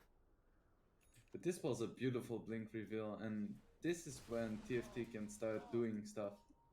15 seconds for another duel. If Poppy sticks around, he could be in danger. Do you think that they, just because they know the threat of the Blink Jewel is there, that Secret have to change, you know, how aggressively they've been farming and that kind of thing? Just knowing Yeah, that I this think so. command has it? Yepso is gonna have to adjust his playstyle slightly. Poppy did show, but Zibi walks into a creep wave. So. Dire's top tower is under attack. Poppy just flexing right now with the team behind him, being like, you can duel me if you want. See how that goes through. Yeah, Nisha, they did prop the glyph. Radiant's bottom Actually, tower that is was their under own attack. next Radiant's proper ulti. What was I structures thinking? are fortified. They've used it here to try and defend this top lane with the help from Zai, but both teams, they actually popped their glyphs to survive through the spells. But Nisha, with the help of Poppy, just this Drow Ranger aura. You know, the bonus attack speed means you're going to take towers, but a whole bunch of TPs coming in here. Who are they going to find? The Legion Commander does find this Lion once again, and he's able to kill Yap. So Nisha uses the ultimate, but you won't be able to TP away with the Winter's Curse, denying that TP away. There's no mana remaining here. Hanskin with the Malthus. This is going to be 2 good kills here. Very nice by Zibe, once again finding the Lion. And this is the best target he can find. So he's doing a fantastic job with this Blink Dagger so far. Steals the bounty from right under Zai's nose. What a player. Yeah, the plays on the Legion Commander, they've really been keeping them in this game. They've just, I mean, Secret can't continue this aggression when they don't have the Lion. Yeah, and once again, it's kind of the thing that both Drow Ranger and Lusa don't really want to do anything. They are getting some objectives, but they are not really ready to fight yet, and I feel like it's gonna be quite a while until they are. So, Zibe, Blink Dagger, we saw that reveal, which feels like very little time ago. Since then, he's got 2 good kills, and he's well on his way towards his Blade Mail, and they're just heading to Roshan for the side of the final tribe. I mean, they do have the lifesteal, but do you feel they take this far fast enough? It's questionable, because they are playing into a Rolling Thunder as well as Stone Gaze. But at the same time, it doesn't look like Secret is expecting this. And now they see it. Sven ulti is already popped, so are they gonna be in time? That's the question. Yeah, they're sending in Trient after Trient. The Roche is getting pretty Okay. low. Now they know, and Zai, oh, he's faking it out, but it looks like they've decided to give up Roshan and they're not committing for it. Yeah, it's too late. Roshan has fallen to the Radiant. Very nice call by Final Tribe, going for that Roche. Recognizing that Secret is too far away. And I like this build on Frost hit. The Echo Saber just to, you know, help you farm, help you with your mana issues. The BKB as well. And now just that Blink, his aim really is to get on top of that Drow Ranger, I think. I feel like either Zive or Frost needs to buy a Shadow Blade though. It's gonna be so nice at finding those pickoffs to break open the high ground. Because Blinks are great for initiation, but I feel like they can't really go high ground until they get a pick-off, and pick-offs are a lot easier if you have an item to hunt people. Yeah, there's the smoke here. Zibe, are they going to see anyone? They have an idea who's farming here because they see the creeps moving back. But Poppy is going to be okay.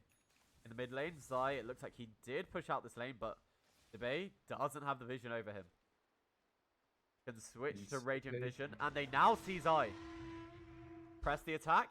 But he doesn't go for the leap in, feeling he's a bit too far away. And I his feel like team they're might be just behind him. expecting Secret a little bit too much. They really don't want to dive too deep and make a mistake, but as a result, they're giving Secret a lot of space.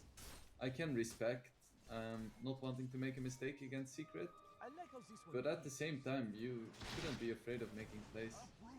Hanskin just going to TP out in front of Poppy. Poppy with the Lotus Orb, nothing to cancel that TP. So now, 4 heroes at least TP top for Secret. Right now, TFT can definitely make a play. Like right now, they should be running at this top lane, because they know that people TP'd in because they have a word on the shrine. So if you capture people, there is not gonna be any support. Yeah, I just feel like the Final Tribe, it feels like we've seen them win most of their lanes today, but they, they had a few bad mistakes, and they're trying to clean up their game, but by cleaning up their game, they're playing a little bit too slow, and this is letting the Drow Ranger and the Medusa farm themselves into this game. I'm not sure if it's being hesitant because they don't want to make a mistake, or just really confident that they can take this late. Because as I spoke about before, I feel like they have a really strong late game lineup too. So it's not that they're necessarily on a timer lineup wise. If they don't make mistakes throughout this game, even if they take it very slow, they have a really good shot at winning this game. They just need to make sure that the fights they do take are very calculated and they don't give up too much to this secret lineup. So, what do you think is going to lead into our next big team fight? I asked that, but it looks like the Final Tribe with this Invis rune here on Zibby. But Mid1 has a Shadow Blade of his own and is going to be able to walk through midway away from the side of Final Tribe, so they're not going to catch anyone. I was going to ask when either team goes and looks to get aggressive, but it looks like Final Tribe have decided with this Blade Mail and the Blink Dagger, the time is now. Yeah, I feel like they can honestly just put Sniper on a tower and just start pushing. Because these smokes, they don't really work out if you don't also take an objective. So, what are they meant to do? Are they meant to smoke towards an objective, hoping to find someone? Talking of finding someone, they have found Puppey, but it's a double duel. You get the double damage. So now 82 over on the Legion Commander. That Lotus Orb certainly not effective against this hero. That feels so good. Dire's middle tower One is under duel, attack. 52 damage. And with that, you did say pick off into tower, so they have their full 5-man together. Yeah, and I don't see how Secret defends this even with the Dire's Crimson. bottom tower is under attack. Nisha, instead of defending, has decided to go for the 2 bounty runes here. So just trying to get something out of the map while they're losing in this tower. I would love to see Chessie build a little bit more glass cannon-like. But at the same time, once again, this is just the safe play, and I feel like that's the name of the game for TFT right now. Whatever they do, they just really don't want to make any big mistakes. They've learned from the OG game where they just made one mistake and instantly lost the game. So, they're playing pretty safe. Does this mean now that the Aegis is about to expire over on their Sven, they're going to wait for the next one before they look to, take another objective on the secret side of the map? I highly doubt it, because Aegis on Sven doesn't really matter that much. He only has 1 BKB and 1 God Strength anyway. So their playstyle is not gonna change too much. I'm just waiting for someone to buy a Shadow Blade so they can make these pickoffs into more of a consistent thing. Chessie. Oh, I think he's in real trouble. Puppey, he's behind him. He does actually misses with the Sprout. They just didn't have the vision about where Chessie was, and they've guessed wrongly about what direction he went. Puppey. That's the best kind of juke, just running straight away, and the enemy team thinking you're actually juking while you're just running. Yeah, Puppey, he ran up here, deciding that Chessie could not just be running straight home. And even though he was, so Chessie, we felt he overextended a bit, but just knew exactly what he was doing. Oh, it's Chessie. It was certainly calculated. And let's check in with the cause of Secret, because they're really who we're waiting for. And Nisha going for a full-blown Lincoln Sphere. I'm curious about that. Do you like this Lincoln Sphere, or think she should have just tanked up? But Zibby dives in, looking for Yapsa, but is just going to walk right out afterwards. Did Very force nice. out the Stone Gaze here on Nisha, so now they don't have to be worried about that while they push this tier 2 mid. I feel like the Lincolns is okay. There are a lot of high-value single-target spells you can block. Radiant's top tower is under attack. Sai puts the Crimson Guard on most of his team. Mid1 not enough damage to cancel the blink thanks to the Warcry over on the Sven, and they're just going to back off after getting the objective. So the Final Tribe successfully getting all the objectives they wanted. So it looks like Secret is actually leading by a little bit, but I feel like TFT is a lot stronger. Because Dusa always inflates your net worth by quite a bit, but she doesn't really have that much more impact than like a Sven or a Legion at this point. And at the same time, Legion's dual damage is not calculated into net worth, so she's a lot stronger than she looks.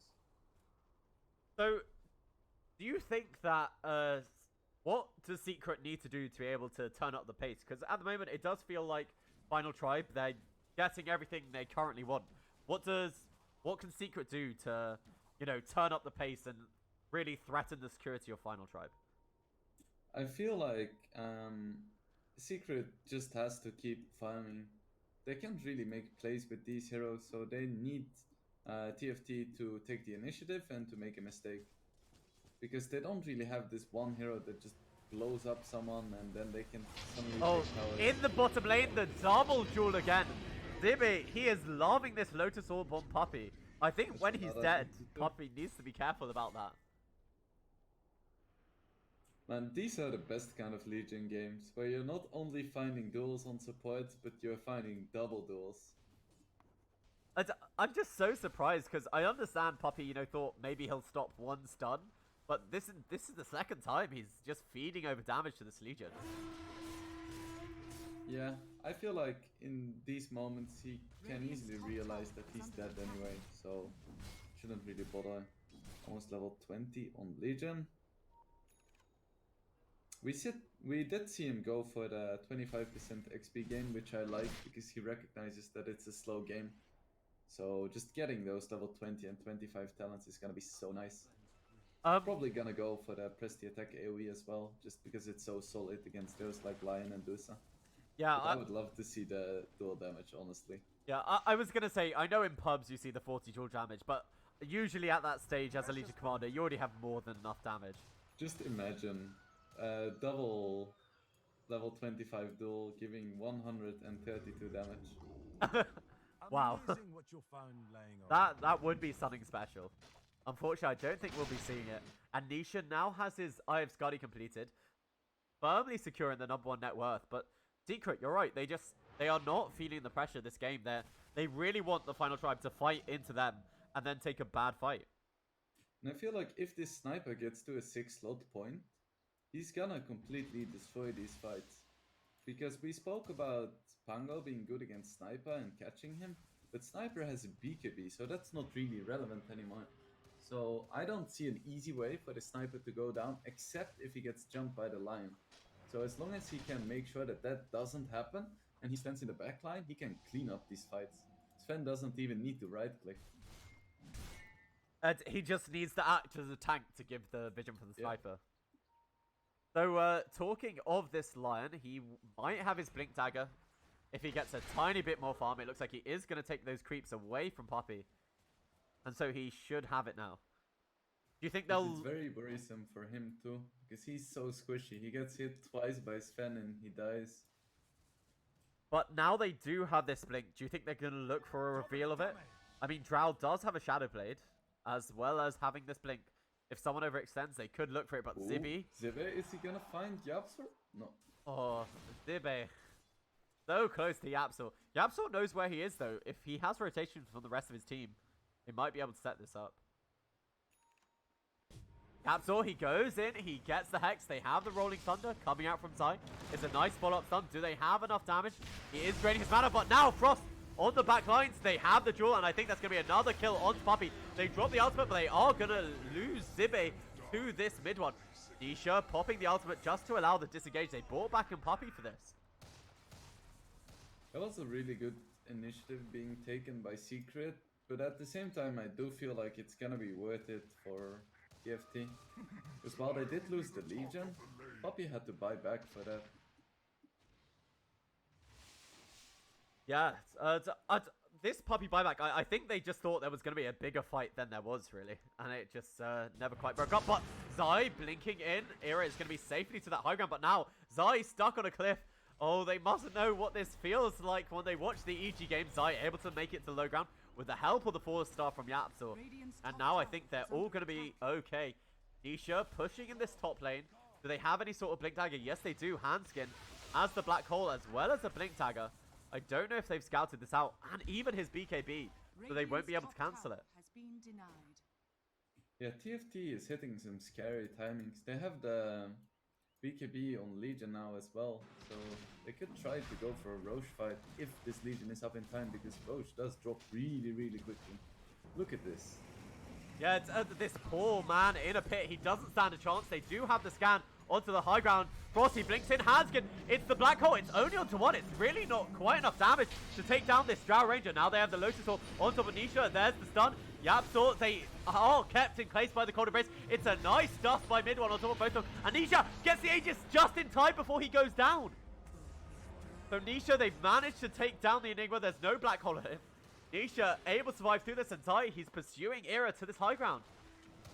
They're looking for more. Puppy TP's in. They have the vision on top of Chessie. They have the silence side. They need a tiny bit more chance. He's silenced here over the sniper, but he's just doing so much work. Zibe on top of mid one, and he's going to go down. The Winter's Curse.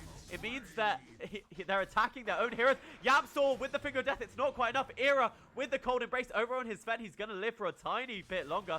And now Nisha, he's trying to kill off Chessie, but he's losing all his mana. The ultimate across the Lincoln Sphere. It doesn't matter. He's sitting here in the shrapnel. He's pushed back. And Nisha, he's dead once again. Sai, he might have overextended. He's the only one left from his team. And Chessie just so much damage plus the Splinter Blast. Chessie dominating in this fight.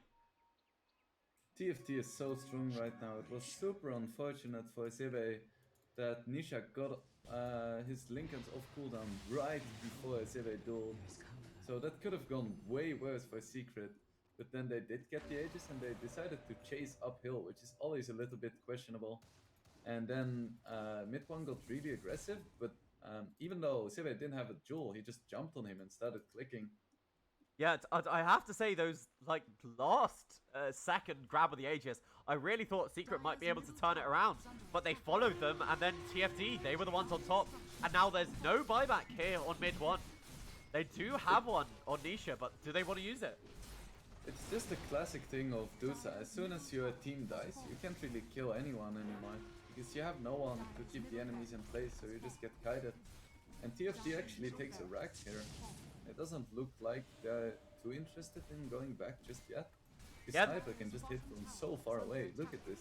And they have the sustain thanks to Guardian Greaves. And now they're onto their second set of racks. Frost, as you said, he's just being that frontline tank.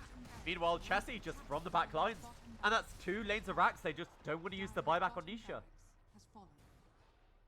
Yeah, I feel like I spoke about if it was uncertainty or confidence, but it looks like it's confidence. They're taking these fights, they're taking it slowly, methodically, but so far they're coming out on top, and I am quite impressed by the TFT in this game.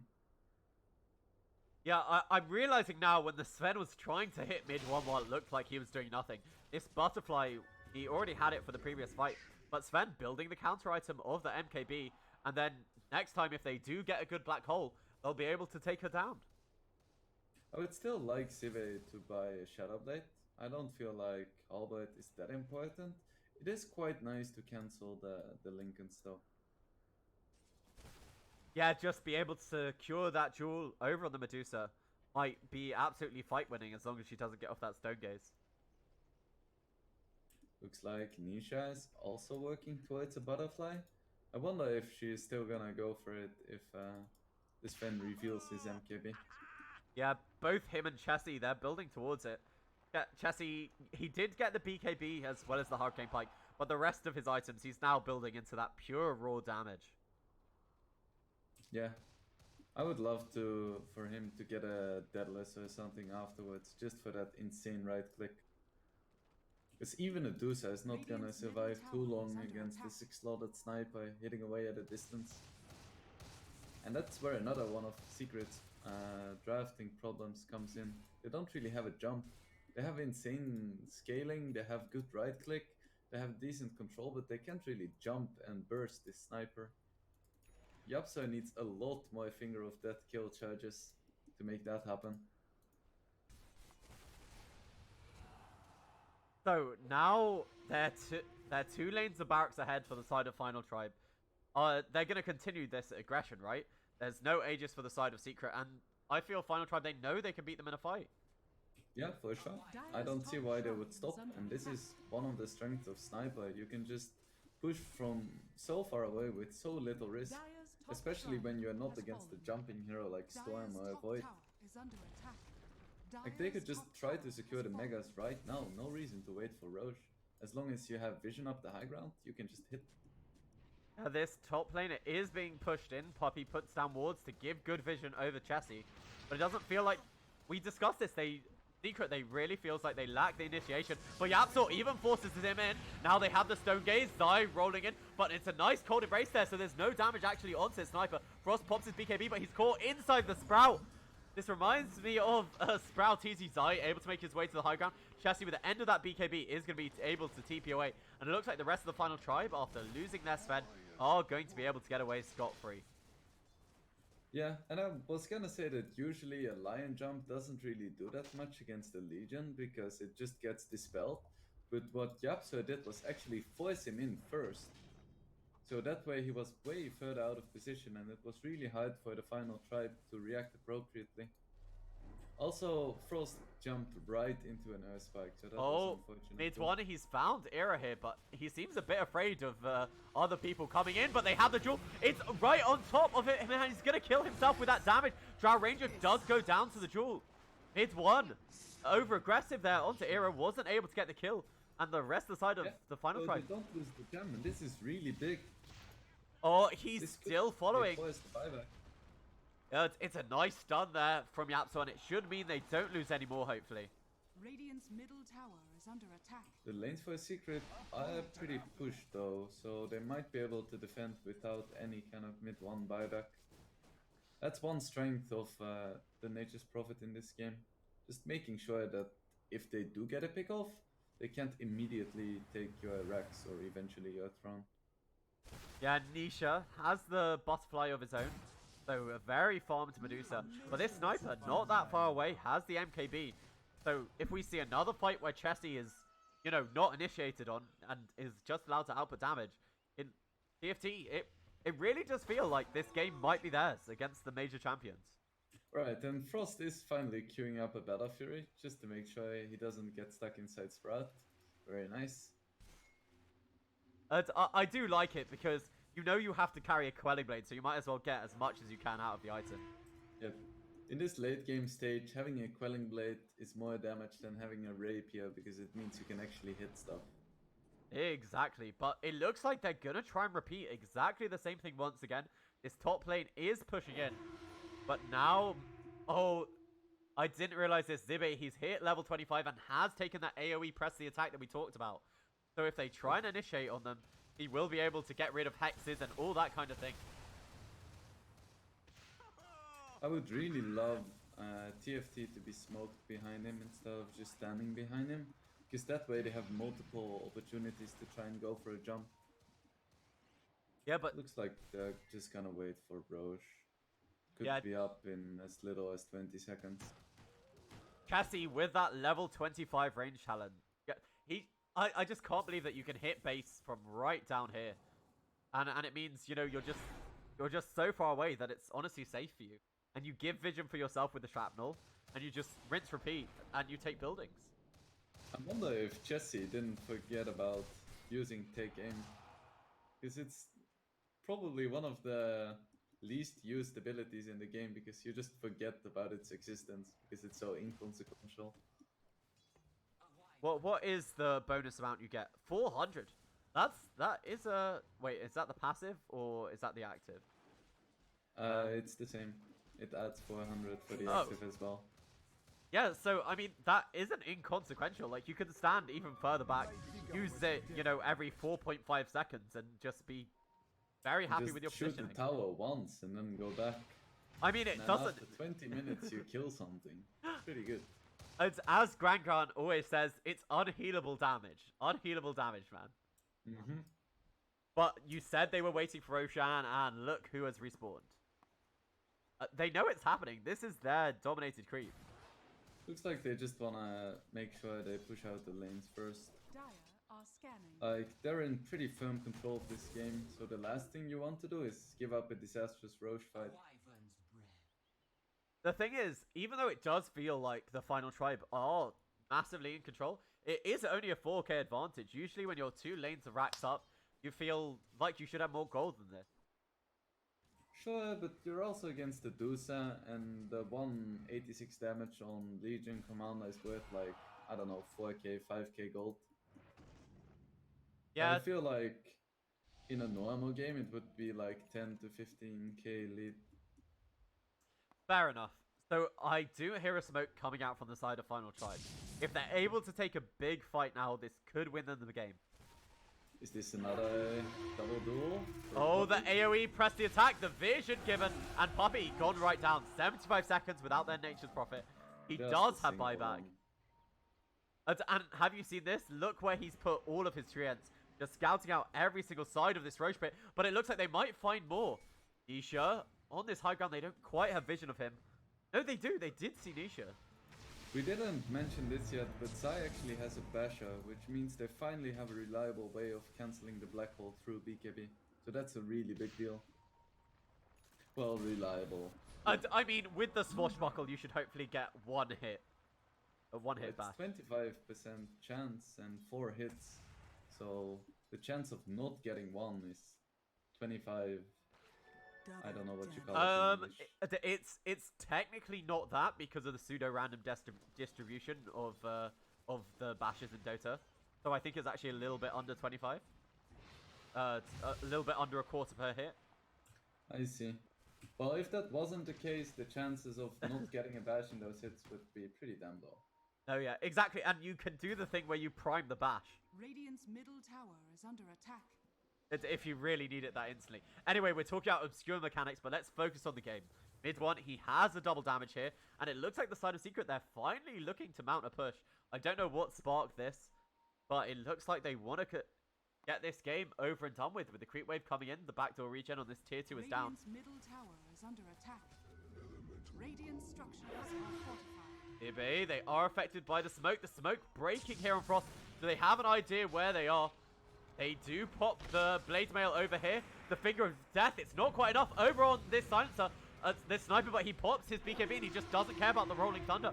We talked about this, and now the side of the Final Tribe, they're the ones looking to chase. Frost, he does have the stun, it does affect onto Zai, as well as the ultimate of the Sniper. But neither team has lost anyone, they just haven't been able to quite get on top of each other. Warriors of the wood.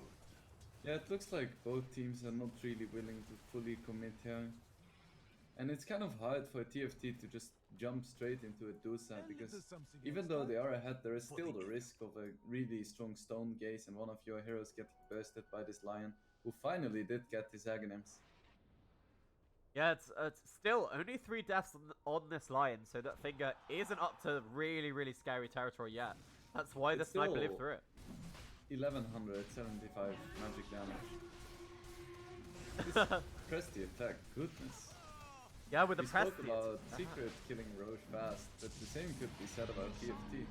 Yeah, Secret, it looks like they knew about the Roche Pit, but they just weren't expecting the speed. This pressed the attack on the entire lineup. And Frost actually changed his mind, going for a Daedalus now. I'm not sure if I like this. I feel like he really needs that Battle Fury. I guess he's relying on his team to just Radiant's voice him middle out, tower but is under attack.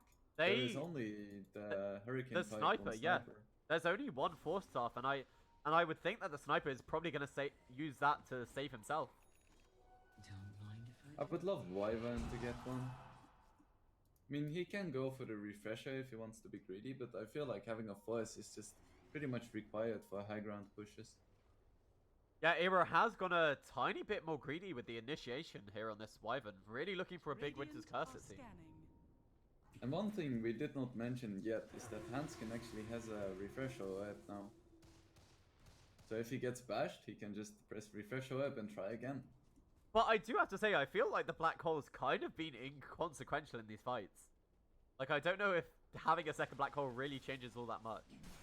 Yeah, the problem of BKB Black Hole in this game is that he can still just die to the Dusa or the Drow range or right clicks, which are really strong at this point. Yeah, exactly.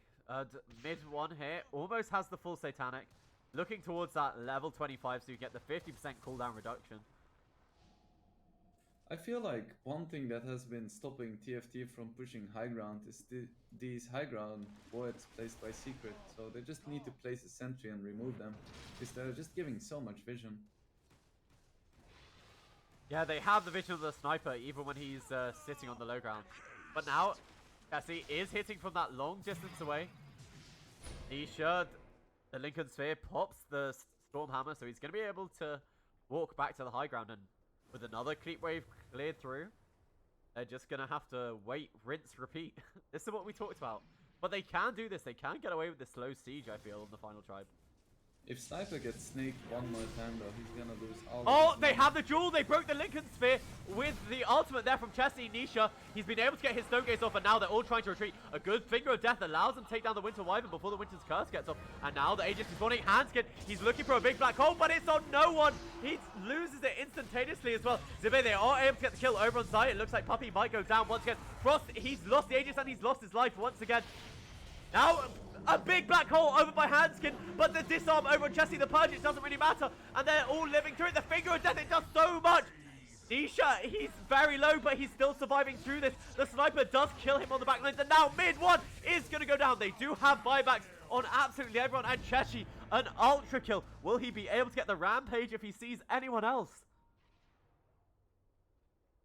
My goodness, what a crazy fight. That black hole on 3 people, almost killing them all before it ended, but not quite, meaning that mid-1 could have get off his Satanic, and goodness, complete chaos. And it feels like this Sven is just doing absolutely nothing in these fights. He's just getting completely kited. Yes, Sven as a melee hero versus this Deucer and Drow, we're starting to see his issue.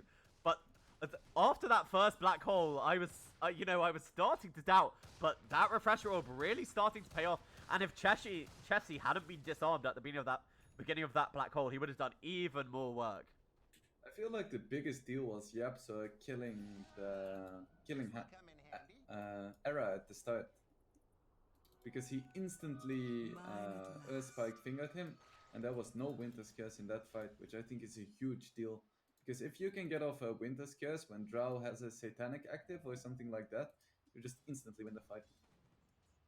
Yeah, that's a really good point. They were missing a big part of their team fight, but they were still able to come out. They do come out ahead, right? Even though they lose the Aegis? Would you say they come out ahead with that buyback on mid-1? I guess so, yeah. Just the buyback makes it worth, because without the buyback it would be kind of mediocre.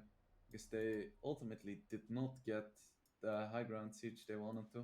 They lost the Aegis. Did they lose the refresher shot? Yes, they did. So they pretty much used all of their resources and got a mid-1 buyback. One thing I do have to say is I really like what they did. They broke the Medusa Lincolns with the Assassinate, and then they went in with the Legion Commander and the Sven. But I'm pretty sure he didn't duel the actual Medusa. I think he dueled up an illusion. That's why it didn't last very long. Yeah, or he just got off the duel slightly before the Assassinate landed, because I did hear a duel, but I didn't see it, so one of those things.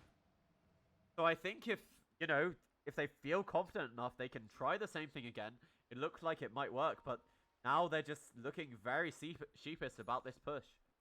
And look at what Nisha is queuing up. Oh wow, it's that kind of game, is it? Rapier like time. I mean, it is the next logical item for a Deucer once you have the Lincoln Sphere. Do you swap out boots for it? I think so, yeah. You just have your team force you around. Yeah, you just act as that turret from the high ground, really. Oh, the final tribe, they did so well taking these 2 lanes of barracks, but it's Eternal Envy who really says, once you lose 2 lanes of barracks, you only have 1 to defend, and Dota gets that much more simple. That being said, they got the first 2 because they got some pickoffs. They haven't gotten a pickoff for a long time now. Like, this Legion has been stuck at 212 damage. It's such a pitiful amount of damage to be stuck at, really. Yeah, come on, Zibe. Get it together. Radiant are scanning. But yeah, I mean, because Secret, they're either moving around together or sitting on their high ground. You're just not able to get those pickoffs that you want to as a Legion Commander. You're totally right. I mean, he's just sitting in this lane right now, but I don't honestly expect anyone to really push out this lane. That being said, mid-1, you're gonna prove me wrong. Oh, Debate is a tiny bit too far away. I thought he'd be closer to the creep wave to go for this. Is he gonna look for it? Debate? No, I think he expects people to be behind mid-1. It's kind of hard to get the duel from that angle, because he has to run a little bit, and mid-1 can just press his Shadow Blade again. It's kind of a difficult kill to get without a smoke or a shadow blade. Yeah, the gem is over here on the Winter Wyvern and not the Legion Commander. But it does feel like he's been here for an hour. But now he's hoping someone returns to this lane, I guess. I just don't see it happening. I feel like he can just push in bolt, threaten the throne, and then you can take high ground. Easy. Yeah, because now that Drow Rangers hit level 25, it's just hitting that precision aura off cooldown. And that's allowing these lanes, you know, where you are super creep to still push out. Yeah, it's just so strong. Feel like that's something that's gonna have to get tuned down next patch. Puppy is showing himself though. See if I could try to go for something here. He's just so hesitant. Ooh, Frost. How long has he been in these trees? Frost, they go for it. They have that. He has a double damage here of Frost, but Nisha, more than enough damage. He pops his BKB even to walk away. The Glimmercape thinking it wouldn't be enough from Era, but now they've broken the Lincoln Sphere over on Nisha. They have the vision being provided by the Shrapnel, but the slow from this, they TP in with Puppy, and I think he's going to be okay. Though that's a lot of damage over on this sniper, and they do get a bash. Very scary for both teams, but neither team losing anything significant. Sven's BKB already at 5 seconds, so it isn't that important. So we are approaching the hour mark now. So do you feel that, you know, both teams, even though Secret are behind structures wide, that both teams are pretty damn even?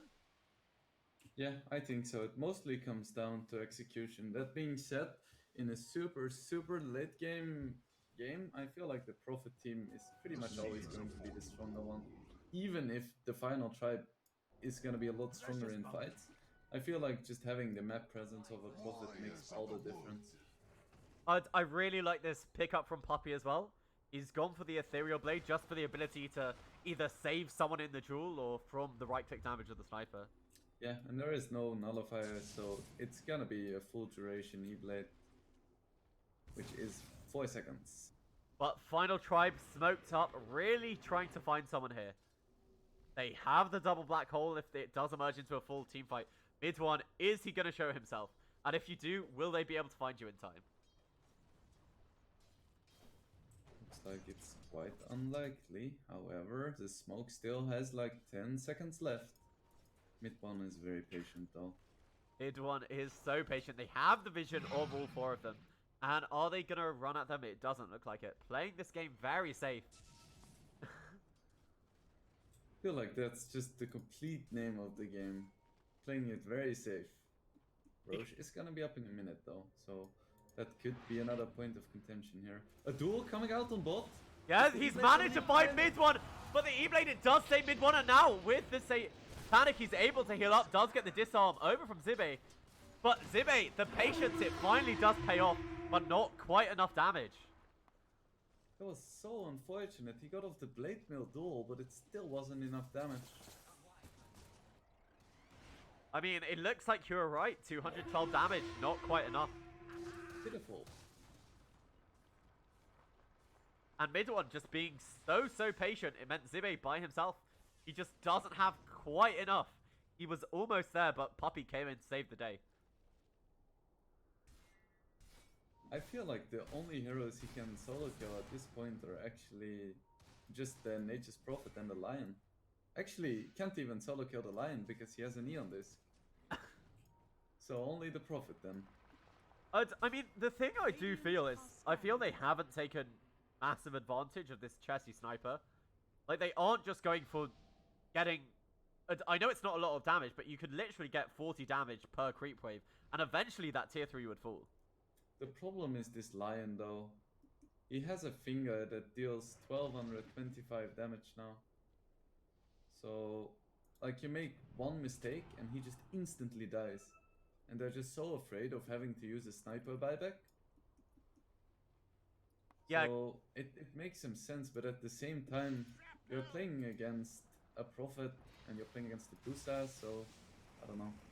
Frost, he has been found by Nisha. They have the roll from Zai. But Chessie on the backline, he just hitting into Zai. Needs to be careful about focusing while he has his flame mail turned on. They have the Winter's Curse, but it's only on to Zibe. There's no one hitting into him. Frost pops his BKB. Nisha They go, they get the black hole as well as the jewel. Are they going to be able to kill this Prophet? The stun, it does cancel the first jewel, but now it's a stun. There's no mana left over here on top of him, but mid one doing so much damage. They have the stun for the second black hole. It's on top of two of them, but it's cancelled once again by Cyber. Are they going to lose Nisha? Yes, they are. The Finger of Death, it doesn't kill this Legion Commander affected by the Glim Cape, and he is going to survive. Mid one over here on the bottom line. They've already bought back on the Medusa, and now the side of the final tribe, they want to retreat without losing anyone, and it looks like that is going to be possible for them.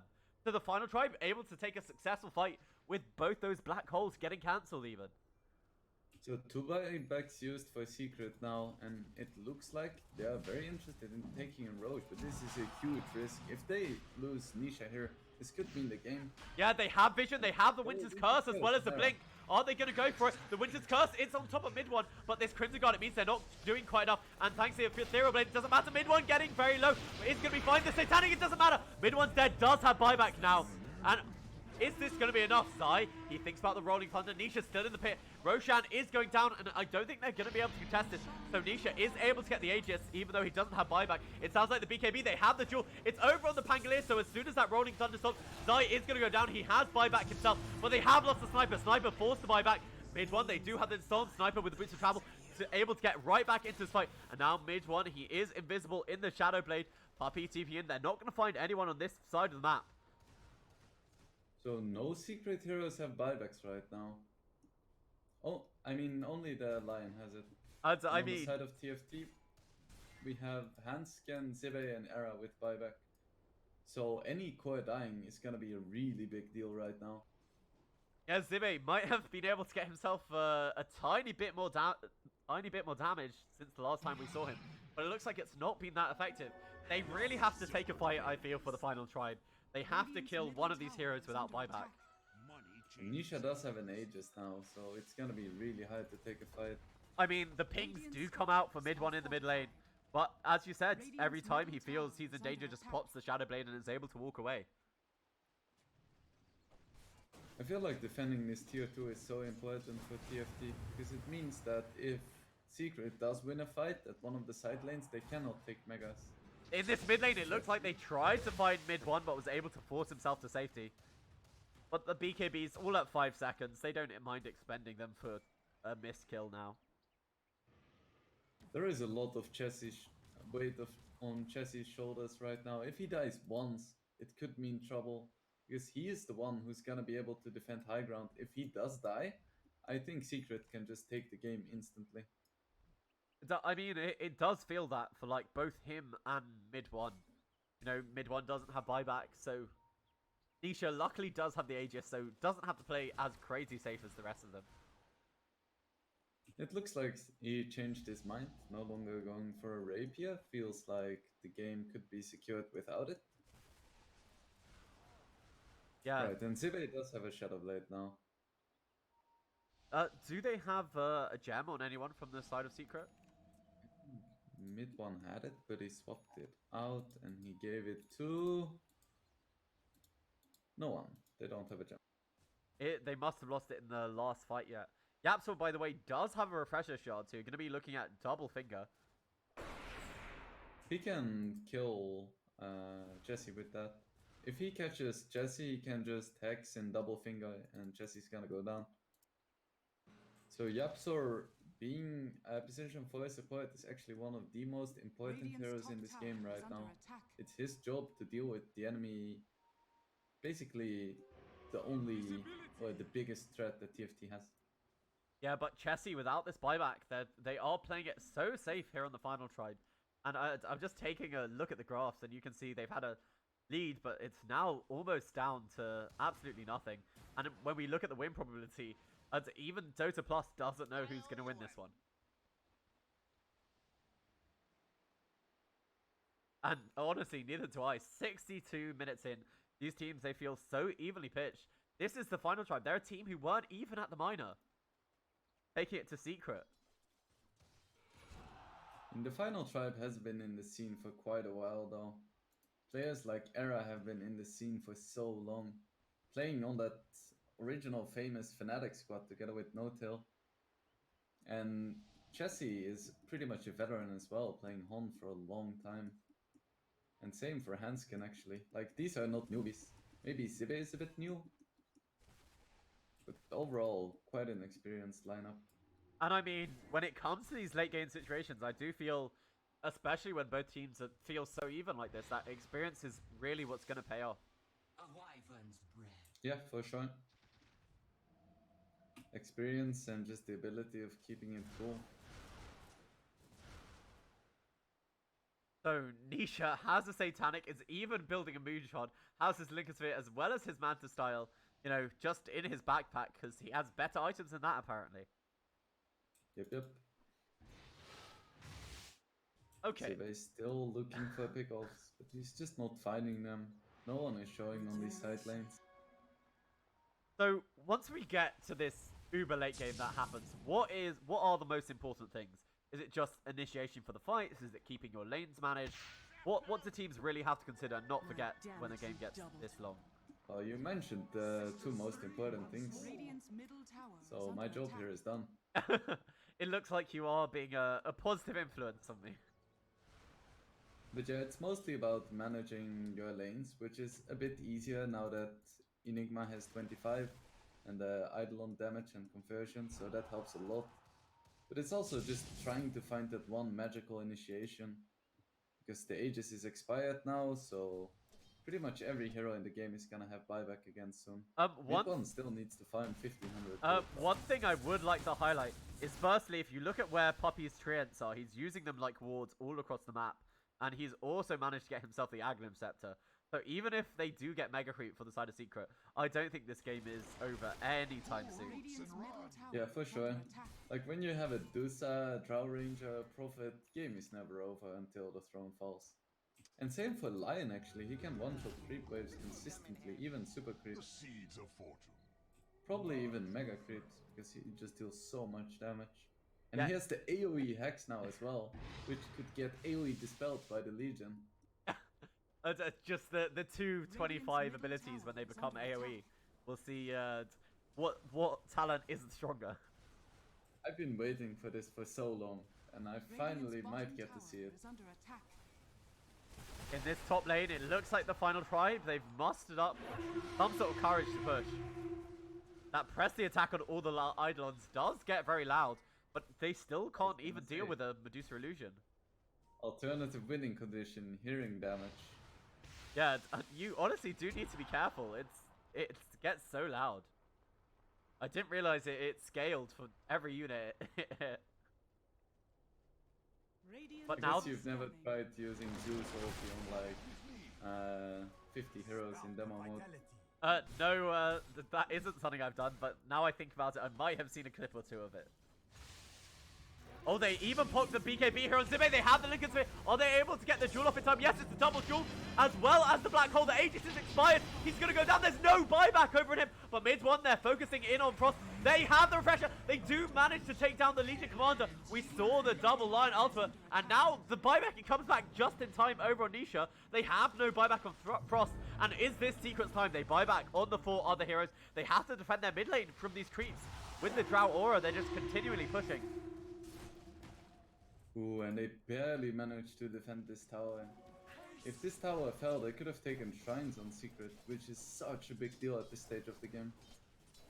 Yeah, Frost will have his buyback in a few seconds, so a Secret, if they do continue to try to push high ground, that could be a bit of a surprise. But we saw this E-Blade. It just completely stopped the duel, and it made the Hanskin have to commit a black hole. If he didn't E-Blade there, the Dusa would have just instantly died, and all 3 heroes would have been able to escape. I mean, there's a So reason. Very timely reaction. There's a reason why Puppy is one of the best. Like, and even though he's playing support, just this Ethereal Blade, I feel it's actually has saved the game a few times. That's safe for mid one, and that buying that time there for Nisha. Yeah, for sure. And he's buying a Lincolns now as well for the double Lincolns on Dusa, which is such a big deal. Yeah, because the final tribe, they do have this tactic, you know, of breaking the Lincoln Sphere with the Assassinate and going for the jewel. But they just don't have quite enough damage anymore. Puppy going for the Sprout. They have the jewel on top of Puppy. Does he have buyback still? I think he probably has come back up. Yes, they do. Mid one needs to be careful about hitting into that Blade Mail over Ozibe. So a nice pick of Puppy, a bit too aggressive, really hoping to get that tier 3, which is on 19 health. and even buys back for it. And they finally do pause. I feel like we've been going for a long time, but it looks like Cassie is saying we're ready to go. So Chessie actually has queued up a rapier now, so that's gonna be interesting to see. Maybe we'll see 5 rapiers Aghanim's on sniper. That would be pretty cool. I mean, is that enough to one-shot the Drow? If it is, might be worth it. I think so, but Drow can just buy Ghost Scepter. But still, the idea is pretty cool. Yeah, the idea is safe. And I mean, what you could do is you could swap it out for your regular items from Fountain or something. I mean, in these late game scenarios, I feel these crazy things, they do eventually come to fruition. While we missed Secret taking the next Roshan. He just disappeared. There was no Roche. He just instantly dropped his items. He was like, I don't want to fight this. Just take it and leave, please. I mean, especially with this double damage rune on the Medusa. Queuing up and... Well, I was thinking another Moonshot, but it looks like it's going to be her first. And now the side of Secret, I think they finally feel confident enough to push into this high ground. It's so risky, though. So risky. I mean, it was risky for the final tribe to push, but the same could be said about trying to go on a sniper. This game, it just feels like it could swing one way than another at absolutely any moment. And, you know, I'm looking at the buybacks. They have them on the sniper. They have them on mid one. But if you're able to kill off this Medusa or this Nature's Prophet, they're not coming back for a long while. How long is it until the buy end?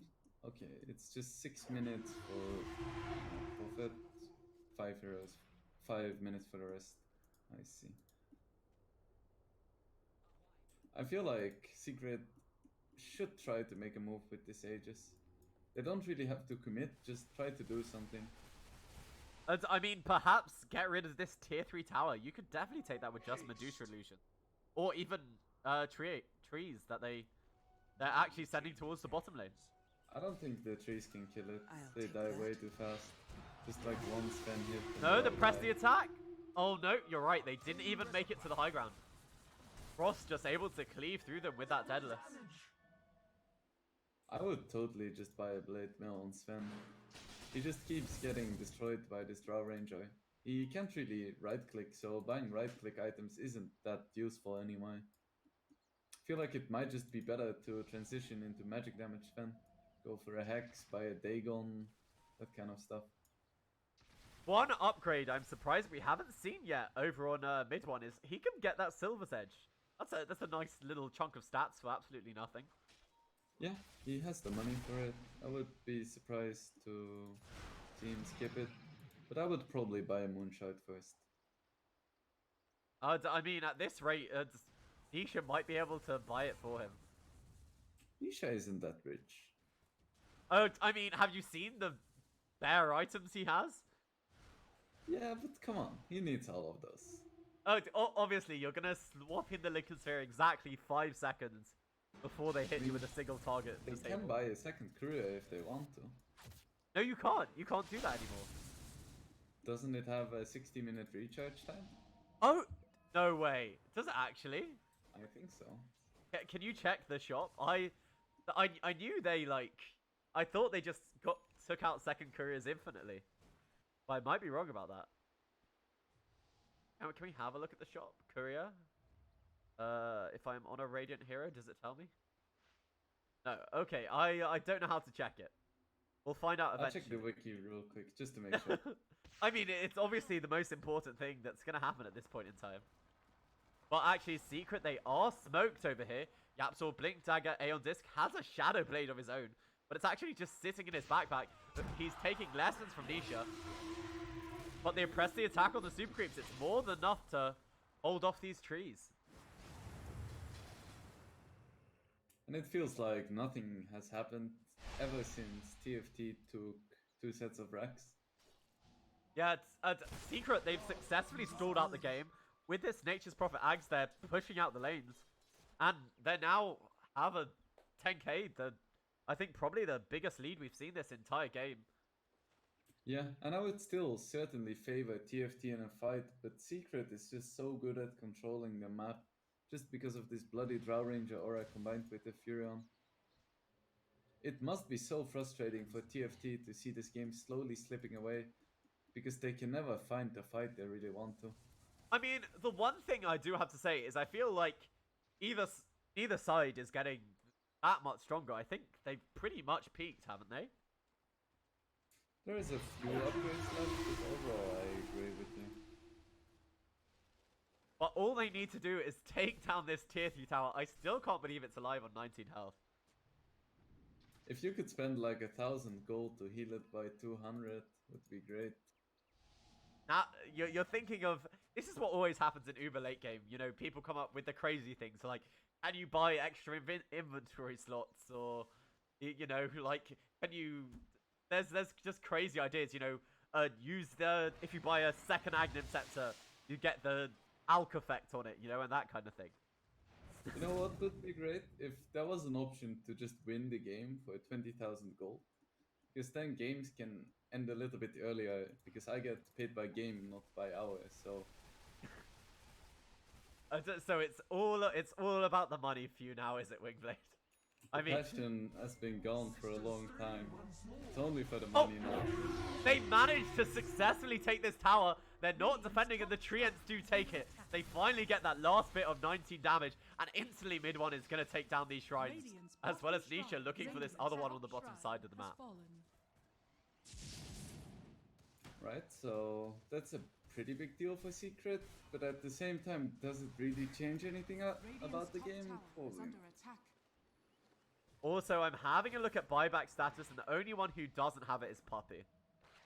So that's worth noting that every single core except for Puppy is able to get back into this game. And Puppy talking for him once again. They're actually TPing onto them. They get the dual disable, but it's not going to be quite enough. Mid one, he's focusing onto Frost, but it looks like there's not enough damage. Nisha with the ultimate, are they going to touch zone? He has managed to kill Frost, and he's going to be able to kill the Legion Commander. They've lost Puppy. He does have no buyback, but they lose the Sniper somewhere else. Sniper getting focused out by Yapsor, I think, with the use of that refresher. Did he get double fingered or just single fingered? I think it was just one, just Evilate into finger and he died. Radiant's top tower is under attack. So the Puppy taking one for the team. Sivir really cannot duel anyone anymore. He just doesn't have the damage. This is the problem when you don't find kills on Legion. Like, you hit for 500, but at this stage, in order to kill stuff, you need to hit for 1,000. Radiant's bottom shrine is under Yeah, attack. I mean, they bought back on both the Sniper and the Sven. I think it's time Secret. Once they have buybacks online, they should look for an advantage, but they have managed to find Yapsor. They do pop his Aeon Disc, wasn't popped in last night. Pops the Ethereal Blade on himself, but he's probably going to go down. They even commit one Black Hole. They're showing how desperate they are to get these kills. Again, he is a hero with buyback, but I think you might try and push off this. You need every advantage you can get, and Puppy, as we said before, doesn't have that buyback for a few seconds, but now it's back online and he certainly has the money for it. Like he's trying to go for a hex. A duel over here onto Zai, and with Chessie on the back lines, they do have enough damage. Secret overstepping their mark and feeding away 2 kills now. Right. Secret really needs to start being careful now. They have a really strong late game lineup, but they cannot give away kills like this. This is how you lose games where you shouldn't be losing games. This is where you need to reset, just wait for next Roche, assemble S5 and take it slow again. Like the moment you start losing heroes, you really need to reset. Don't go for any fancy plays, just play basic Dota, play super defensively, and do the things that made you get to this position in the first place, which is just being super patient. Yeah, it's a Secret. They still do have a 20k gold lead. They only had to pop the buyback only on Zai, so Yapsor as well as Puppy, the both supports, they'll have it if they need it.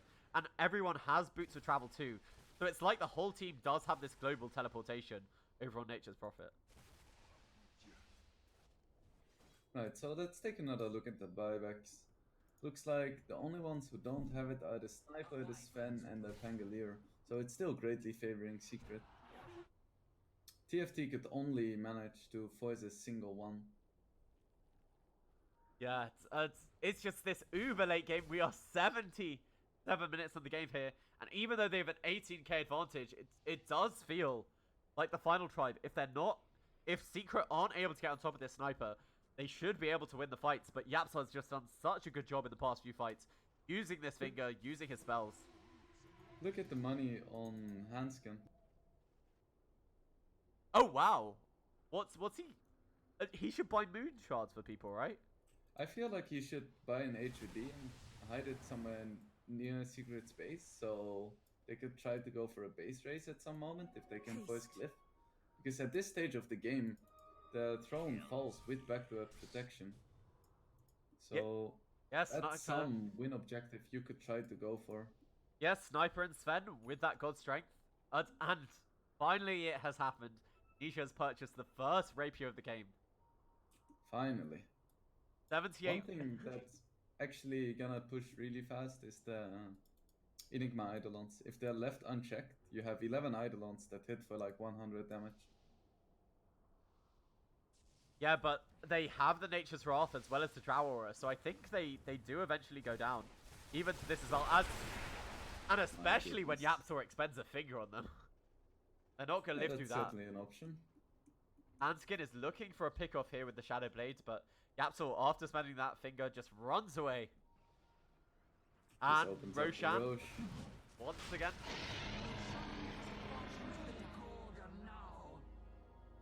What number Roshan is this? Is this number 5 or 6? I've started to lose track.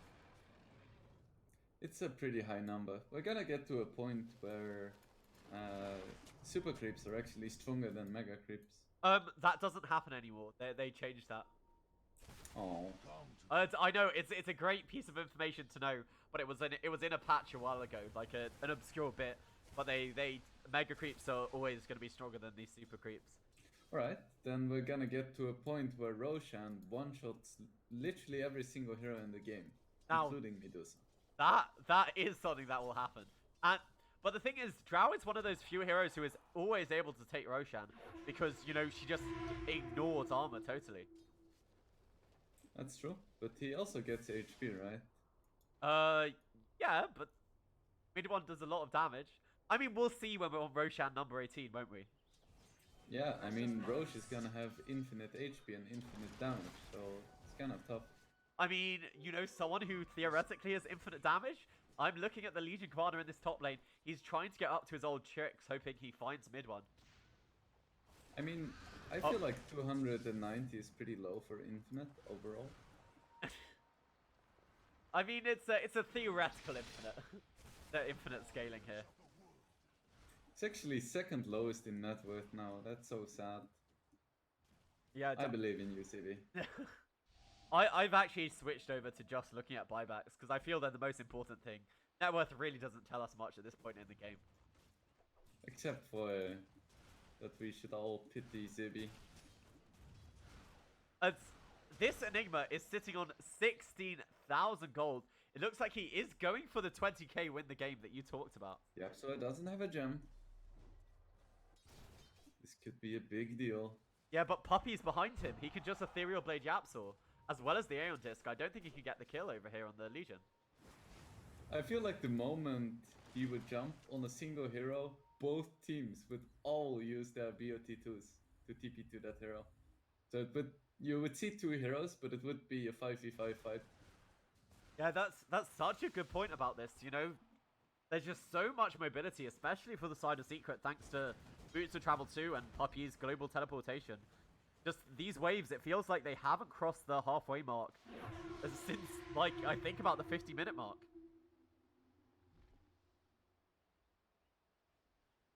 Yup, so it doesn't have his Aeon Disc in his inventory anymore, which could be significant. Means he can actually die to a duel or something similar.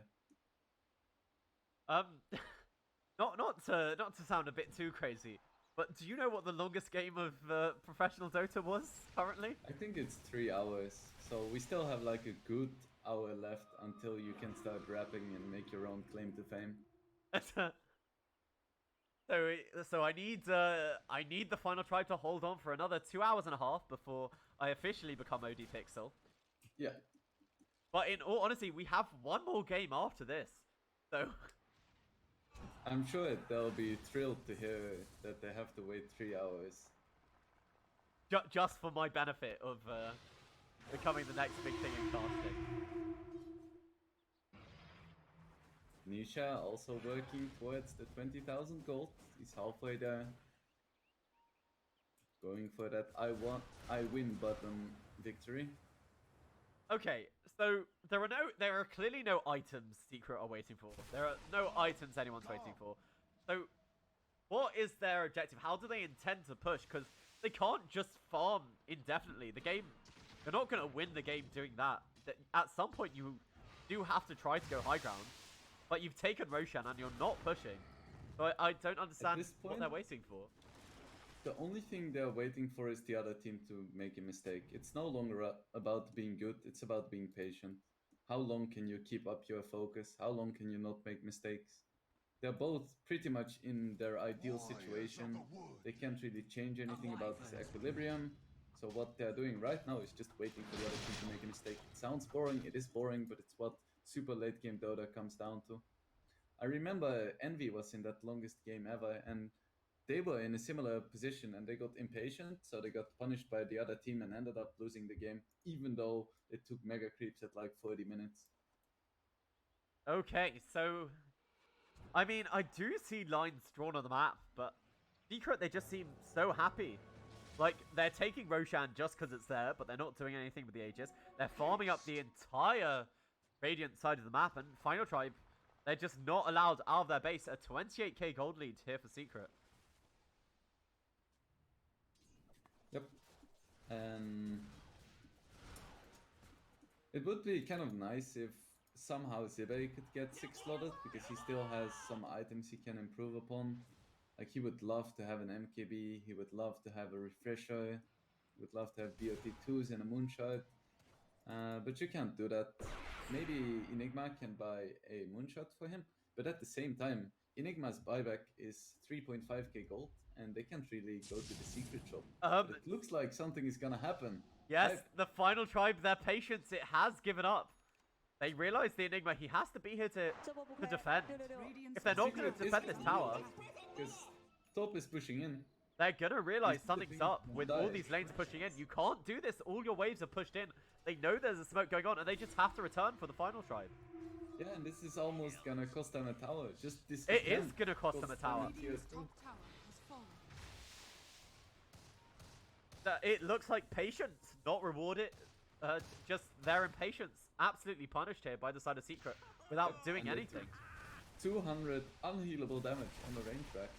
Oh, this Treant? Is he... He gets another 30 damage. Oh my goodness, this is insane. I mean... Another 200 damage on the range tracks. Unhealable damage. This is incredible. I'm gonna say, this is what I said they should have done previously when they had the advantage on the Final Tribe. Because I know it sounds stupid, and we are mocking it at this point in time, but it is unhealable damage, and it does add to your map position. Oh, for the outside the base, mid one. They have the Hex, the Finger of Death. It's not quite enough. On the backline, Frost, he does get jeweled up. Hanskin, he misses with his first black hole. It doesn't matter, he has another. Nisha, he pops ultimate. This game might finally end. Zai leaping forward. Frost, is he able to make it back to his high ground? Here he's retreating away. They break the Lincoln Sphere over on Nisha, but Zai rolling through. Chessie, he's trying to escape with that BKB. Does he have enough damage over onto Nisha? But it looks like the side of the Final Tribe, they just want to make it back to their own high ground. And a very exciting fight, but all we lost was the Winter Wyvern. You really cannot leave base. They can't really find these jumps because Secret is always gonna have vision. And Poppy is sitting very far up. And now they're actually pushing with the Medusa illusions. They forced the glyph out from the Final Tribe. This is pretty big. The last tier 3 tower, mid one, as soon as this glyph ends, they are gonna take it. So that's all tier 3s taken now for the side of Secret. And a full-on 40k net worth lead. I don't know if I've ever seen one bigger than this. So this gives a huge seekening to opening to Secret, and I can 99% guarantee that they're not gonna use it, because they're not gonna take any risks. So they don't care that there's only one black hole and glyph is down and all kinds of stuff. They're just gonna sit back, wait for TFT to get impatient, and try to do the same thing again. Okay, so I'm gonna be honest with you, we've been trying to talk very seriously about the game, but I feel when Dota gets to this point, you kind of have to relax until something big happens. So, you know, I'm gonna ask you a fun question, you know, for like any hero that's doesn't have an Aghanim Scepter? You want to come up with like an Aghanim's upgrade? You know, like the Sniper has one, the Winter Wyvern has one. But, you know, what about someone like the Pangolier? The Pangolier, what would his Aghanim Scepter be? Maybe chemo treatment so he can stop being so cancerous. Whoa, okay. It looks Honestly though, with all the nerfs on Pango, it's not that bad anymore. Like, he used to be super frustrating to play against, but right now he just seems to be in a decent spot. Even though I would still like to see his RNG tuned down a little bit, like maybe cycling between Disarm and Silence, something like that. As for an Aghanims, maybe something like activating Rolling Thunder for a second when you swashbuckle, so you can like Rolling Thunder through people, something like that. Yes, swashbuckles, stun on people guaranteed. That'd be pretty cool. Or actually, you could use swashbuckle in Rolling Thunder. That'd be pretty cool. Yeah, I guess so. Yeah. I don't know. I'm just thinking about stuff for my favorite heroes. Like, I really love Ikoiden, so maybe with Aghanims you can make clones on your clone and crash the game so it ends finally. Just infinite amount of Arc Warden clones. I'd be willing to give you a third one, you know, with like maybe 2 charges on the ability, but I think infinite amount of clones is a tiny bit too far. Have you ever seen Rubik steal Ikoiden ulti? It's amazing. Because he has like 2 4-second lifts. Oh wow, I don't think that's nothing I've ever seen, but it does certainly sound exciting. Speaking about exciting, Roche is gonna drop again in less than 10 seconds. I wanted to actually have a look at, you know, how much armor and health Roche had, but he was dead a bit too quickly before I could really take it in. So at what point does all of Secret just buy an Edda Lance and a Meteor Hammer and just smoke up and just take one of the racks in one go? That's my question. Does Meteor Hammer damage Zac with other instances? Do you know if it does that? Well, actually, with the Aegis, I think they're not looking to push. I take it back. But maybe Secret can just buy 5 Dagons and 5 Edda Lances and just smoke up and just zap one hero. Like, any hero dies to 5 Aegis. Oh, they've managed to catch with a Hex over. The 4-staff is going to be able to save the life of this Legion Commander for a little bit. And Zai's ulti ends and no real damage done to either team. So it looks like... Oh, the Hex! As well as the Ethereal Blade, the Finger, it's not quite enough. Chessie, he's going to live through it. Now they have a stun, they use the Refresher. They don't have the vision for Yap, so it's all on the Winter Wyvern. Now Era comes out, they use the Jewel. As that Aeon Disc is down, they are going to be able to kill off Yapsor. That's a big deal. He was so close to killing off that Sniper. It's a medium deal, I suppose, because I don't feel like TFT is really gonna try something. If anything, it could provide an opening for Secret to find another pick-off. Yeah, it looks like with the Lion dead, they know he has buybacks and boots of travel too. They're really hoping someone overextends. They put the boots in his backpack and he's walking around with a gem. But unfortunately, it doesn't seem like the side of the final tribe want to walk a bit too far outside their base, and they're going back to their favorite position, the high ground. Hanskin, by the way, does have... I think people are buying Necro books and swapping them back. Zibe pops his BKB, trying to walk away. Is going to be okay. Zai doesn't land the bash. Are under attack. So what if you could pay the pay 50k gold to make the next patch release? Like 7.22 is like 50k gold. That would be pretty cool. I mean, I'd feel, sadly, you definitely have abusers, you know, saying, I'm going to play Jungle Battle Fury Alchemist, not take part in the game, but get this quick 50k gold. And I mean, only in like major matches, important ones. oh, okay, so the pro players have to do it. I mean, Medusa would still have 20k net worth if she traded that 50k gold in. Seems fair, honestly. Like, if this Medusa wasn't in the game, though, do you think that TFT would be able to push? I mean, they would have another hero on the side of Secret. I do think you know, if it was Radiant's just bottom another barracks are a melee under carry or attack. something, they'd be able If to he do it. gets straight up removed right now, if Nisha just disappears from the face of the earth right now, Warriors of the wood. Yeah, you think Secret could still win? no, I think 4v5 definitely the final tribe can do it, because this Medusa is just so tanky and so much of their damage. Because if you only need to focus one damage dealer, you can definitely win the fight. But the issue is you focus mid 1 and Nisha's going to do the damage. You focus Nisha and mid 1 will do the damage.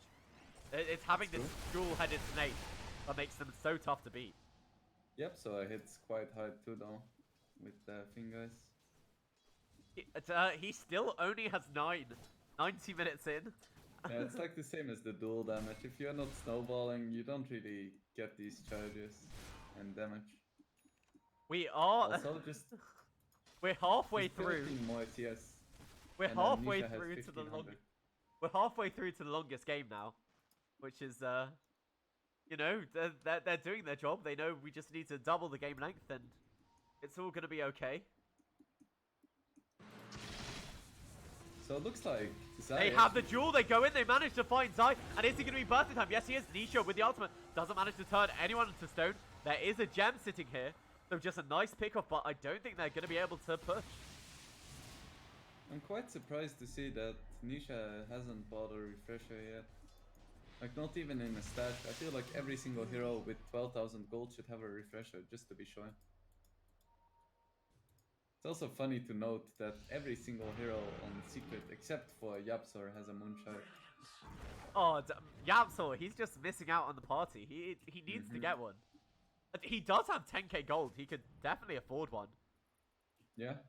A wyvern's breath. Oh my god, those fingers, they're just beautiful. What, you're just seeing them eliminate super creeps? I wish I was in Yapsor's position and not only be a rich and successful pro player, but also hear the gold sound when you kill an entire creep wave. It's just delicious. I do remember I was hearing an interview with one kind of pro. The figure of death, it's not quite enough. I think just because of the press the attack. I think if they had the amplification of the Ethereal Blade, Frost might have gone down. Or if Yapsor used refresher. But I think he was hesitant because he knew that Zivi was behind, so Frost would have been able to get off his BKB. Yeah, I mean, with the cooldown only on at 20 seconds, you can use it to harass heroes. Yeah, it's just an harassment tool. Right? 2 rapiers on Nisha. Oh, And at the same time, Zai just has a Maelstrom, not even a Mjolnir. What kind of pleb is he? I mean, Zai definitely letting the side down, not enough farm on him. Frost, he is running forward. He sees Nisha, but he's not going to commit forward for it, and he can't break the Lincoln Sphere anyway. Like How in much? that situation, Yapsor could have killed Frost, but he didn't want to because it was too big of a risk, his team being nearby. Oh, Alright. Yapsor, he sees Chessie, but he goes for the Hex over here. He misses Chessie. They need a little bit more damage, and they kill him. The Finger of Death, he does get the refresh, the stun. Is he going to go down? They buy back on the sniper, and Yapsor, he is going to be able to get that. Chessie, he's back into the fight. Frost, the burst onto mid one, it is a fair amount, but they're going to lose the sniper once again. These from the back lines, they've lost the sniper, no buyback on him, and they're focusing down Frost. That's 3 dead and no buyback on the sniper. I think Secret might have finally blown this game wide open. Puppy, he has detection. Where is their gem? He's going to go for it. They have the vision. They have the control over here on Yapsor. Mid one with the silence. Is he able to purge it off? They are able to kill him off. They need a tiny bit more damage, and they do. All the meanwhile, Nisha is focusing at the base. They buy back on 4 heroes. Secret, you're 62k gold ahead. Are they going to push? So impressive by Yapsor, dropping down to 100 HP, and instead of TPing back, he actually blinks in and gets off a Hex as well as a 2-man Earth Spike. Nerves of steel on this man. I mean, he's responsible for killing this sniper this first time. Zibe, they don't have the detection. He uses the BKB drill. They managed to make it. They no black hole. He's hexed up. This AoE hex. It's paying off. Zibe, he's dead as well. And now it is a 5 versus 3. So much damage. They have a buyback only on 1. And I think they've done it. Secret, they're going for the throne. GG is cool. And the final tribe are going to drop this game. 97 minutes in. Hanskin has a final black hole, but he's going down. Secret. Ultra kill on mid one. ultimately, even though this was super drawn out, it did go the way we expected. Just the Prophet slowly pushing in lanes, taking over the map, and TFT got impatient. Like, it was a stalemate until the moments they tried to get out of base. In a super late game, the team that takes the initiative is the team that's gonna lose. Yeah, the final tribe, they just didn't have the patience that Secret had, and we talked about that so much. But after that really long game, I'm gonna let you go very soon, Wingblade. But I just have to do some shout outs. My name is Hasbaz at Hasbaz Games on Twitter, and my analysis has been provided for these almost 100 minutes by Wingblade Dota on Twitter. We are taking part in the Epicenter caster competition. So if you have enjoyed our casting, please either tweet at Epicenter or tweet at us telling them how much you liked us. And if you can think of any way we can improve, we're also open to constructive criticism. But with that, I'm going to leave you guys for a tiny bit. Don't you have another game? We do have one more game coming up, I'm pretty sure. But until then, we're going to get some refreshments, and we'll see you soon with that game.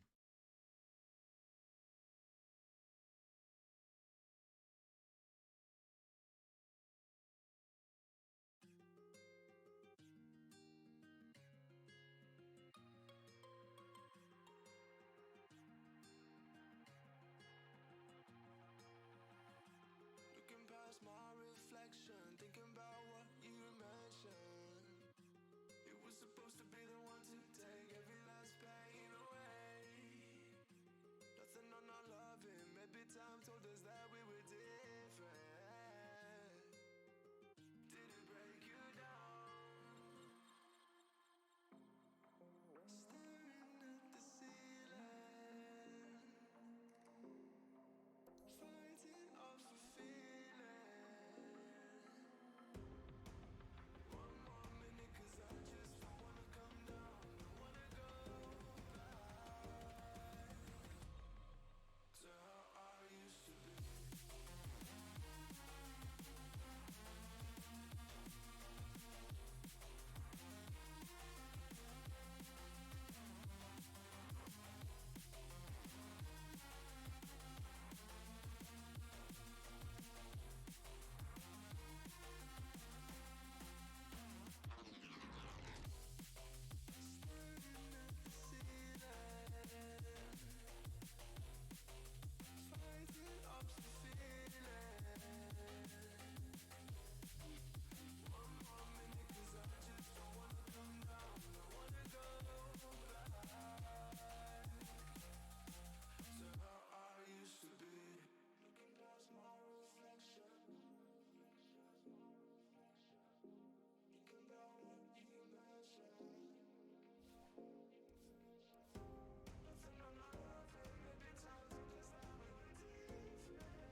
control.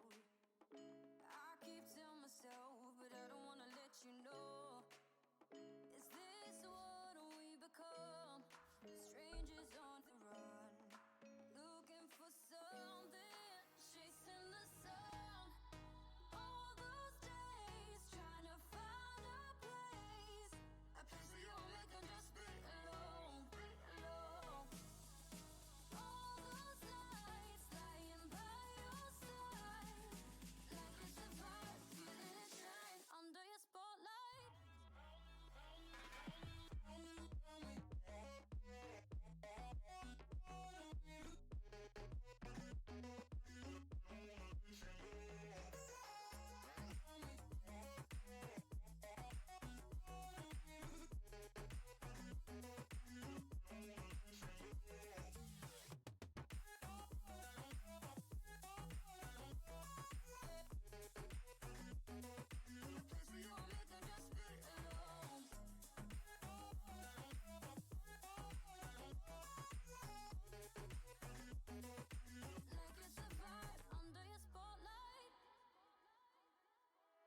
That's the way every day goes. Looking back, I know we started falling.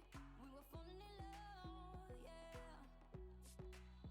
Took my heart and you wrote off. Was I feeling never enough for you, baby? When you left me chasing you, chasing you. Trying to find a place where we can be alone. All those nights lying by your side, like it's a vibe, feeling it shine under your spotlight.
I'm on my own, broken and alone. I feel the rain crashing down all around this empty town. I'm searching for the lost and found, but you don't care, you're unaware. Keep moving like the scars aren't even there. It's in the air like a blazing flare. Don't stare 'cause the flames will burn us. I thought you were the one for me. That's why I gave you everything. Held you close by the stormy seas. Oh, you meant the world to me. I used to kiss your head when you cried for me. Hold your hand while the pain was over. Keep you warm by the roaring sea. Oh, you meant the world to me.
Okay, welcome back, ladies and gentlemen.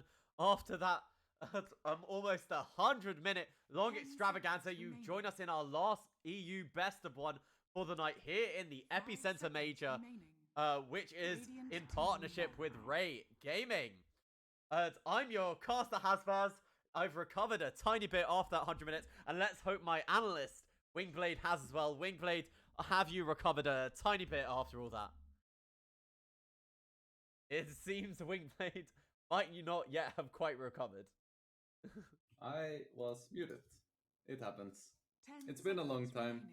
I got myself a Scooby snack, something to drink, so I'm ready for 5 this game. seconds remaining. I mean, this is probably one of the more hype matchups of today. NIP versus Team Secret. Team Secret, do you think the fatigue of the last match is going to work against them legitimately? I think maybe a little bit, but these are quite veteran players, so I feel like they just did some push-ups and Team pretty much gonna be Secret's ready to turn go. ban. I feel like it affects you a lot more mentally if you actually lose it. Yeah, I think you're right. You know, they have to have the decent mentality. They played it correctly. They knew what they were doing. Their strategy paid off. But they're now up against, I don't want to say a better team, because the Final Tribe have honestly looked pretty good today, 10 even if they seconds haven't been remaining. winning. But in NIP, Yeah, for sure. 5 NIP seconds is remaining. 2-0 and so is Secret, so yeah, both teams are looking pretty good, especially NIP during the last tournament, so I expect some big stuff from them, even Radiant against team win. Team Secret, who actually won the last tournament, so it's gonna be a pretty hype matchup, honestly. yeah. Alright, So let's see. yeah, they've let through Enigma. the Oracle as well as the Enigma. I'm Team curious if Secret's NIP are going to take it. Razor. But instead, they want the Razor. Okay, this is a hero we've seen prioritized a lot. Yep, it's one of Fada's favorite and most successful heroes, and has been for a long time. I remember back in the day when he played for Cloud9, he already played his Razor, so yeah, this is a Fada classic, so I'm looking 10 forward to seconds seeing it in remaining. action. 5 seconds remaining. Right, so let's see what Secret comes up with here. There is still an Enigma, as we mentioned, but I don't feel like Team Secret Secret's favors it turn that to much. pick. And instead they go for the Yapso Rubik, which is an absolute classic. Quite good against Razor too, just being able to lift and throw him away. Always helps. Yeah, so the Rubik.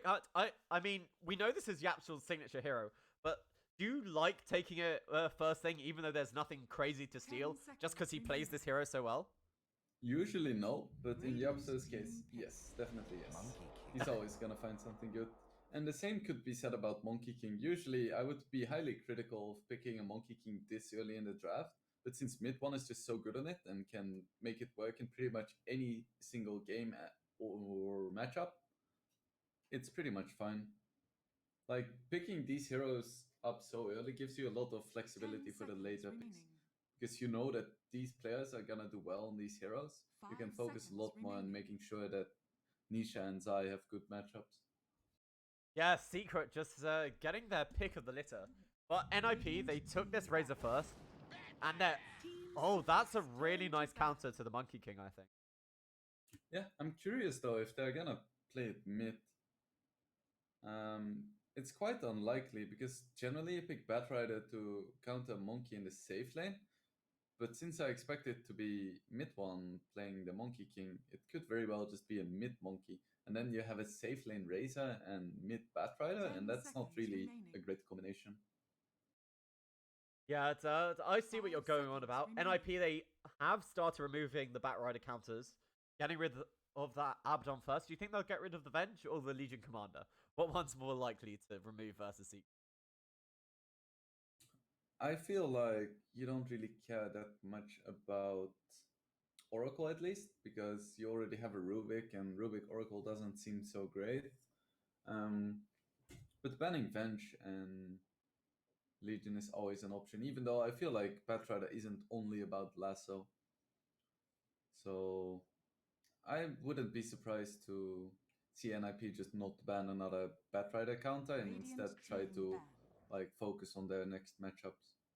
Yeah, that's We- fair enough. So this Razor, you said there's a possibility of the Batrider mid, just because that's where the Monkey King is. Then, do you think this could be an offlane Razor, played by 3-3? Or do you think you still put 3-3 on the Batrider because it's Yeah, for its sure. preferred hero? If you have a Razor, you're gonna put Fada on it. He 10 has played seconds pretty remaining. much every role in the past, so you can put Fada anywhere and he's gonna be 5 fine. seconds remaining. Yeah, so they do get rid of the troll from Team Secret. You definitely don't want to pick it yourself versus that Razor, so I think it makes a lot of sense to take it away from the heroes NIP could pick. Yeah, for sure. Also because Ace is a great troll player. Team Secret's turn to ban. See, there we go. No Batrider counter, just the Nisha Morphling. Interestingly enough, when I was talking about, Batrider counters, I didn't realize, Oracle, a hero we've seen first picked, very good against the Bat in lane as well as in the game. They could take it on Secret. Does Poppy play the hero? I think so. But it's the 10 same seconds thing that remaining. I've spoken about a lot of times when you have an Oracle support is just 5 kind of that seconds lack of remaining. playmaking potential. Because usually you want to have some way to set up stuff as a position 5 or skill or just do something. But Oracle is just so defensive, and if you have a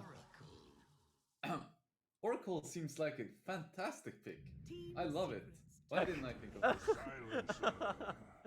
I love the one or two times that I'm able to, get inside the pros' minds better than you.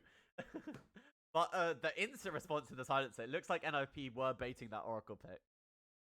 Yeah, it looks like Silencer is getting more and more popular. It's just one of the best counters against 10 Oracle. seconds Because remaining. Oracle relies so much on just saving that one single core and then turning the 5 fight around seconds from that remaining. moment. But generally, if you get off the silence in time, you not only kill the big core that you're jumping, but also the Oracle.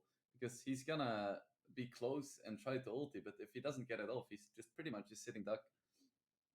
I Yeah. have to come back to what I said previously, though, saying that Rubik Oracle is not really a playmaking support duo.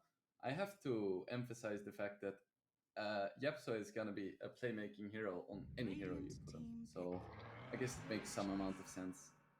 And with this centaur as well, I feel like if they work together as a unit with this Monkey King, they're going to be able to make so much space and really set mid one up for success and make space for whoever they choose for Nisha.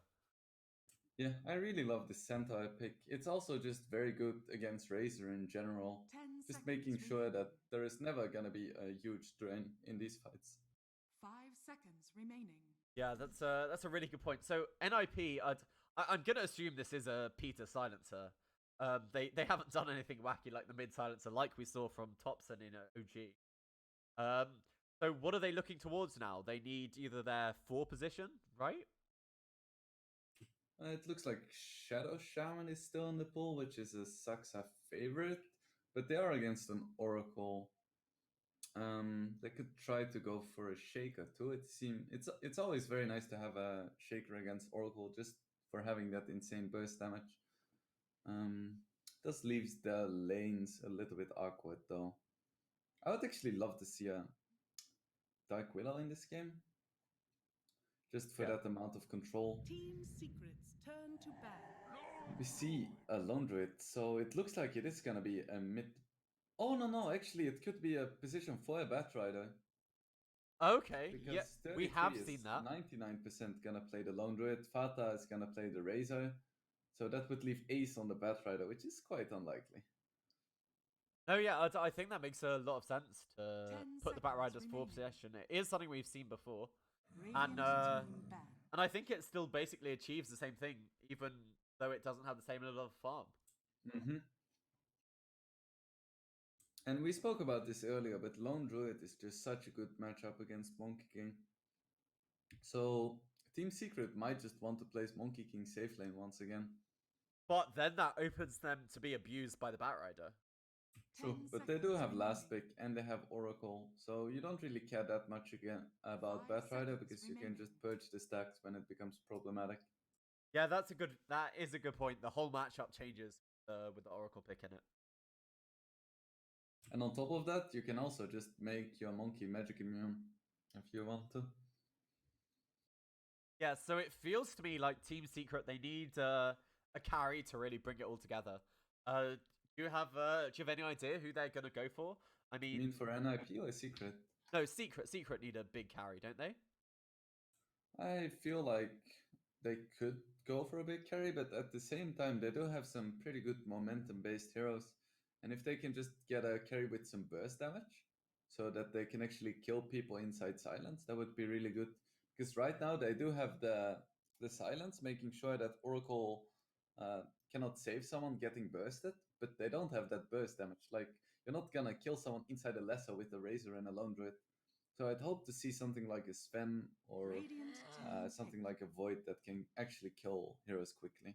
Well, it seems Team Secret agreed with you Team about that, Sven, Secret's as they've turn. eliminated it. But in fact, we have Brewmaster. That doesn't offer that at all, does it?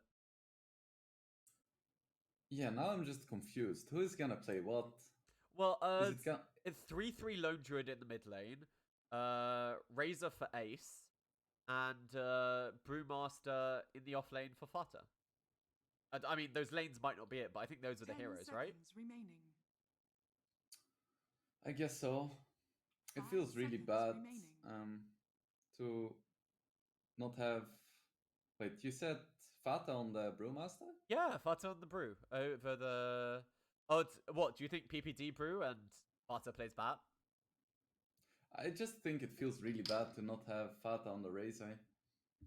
I mean, it is his iconic hero, but you That's why have I'm to confused right now. you have to give Ace the ability to scale. Like he thrives on heroes that do that. And I think if you put him on either the bat or the brew, he's not gonna have a very good game. I mean, Ace has really good micro. He plays Meepo and Outward, and I'm sure he can play Brew as well. Like, we've seen some carry Brew in the past, so who knows?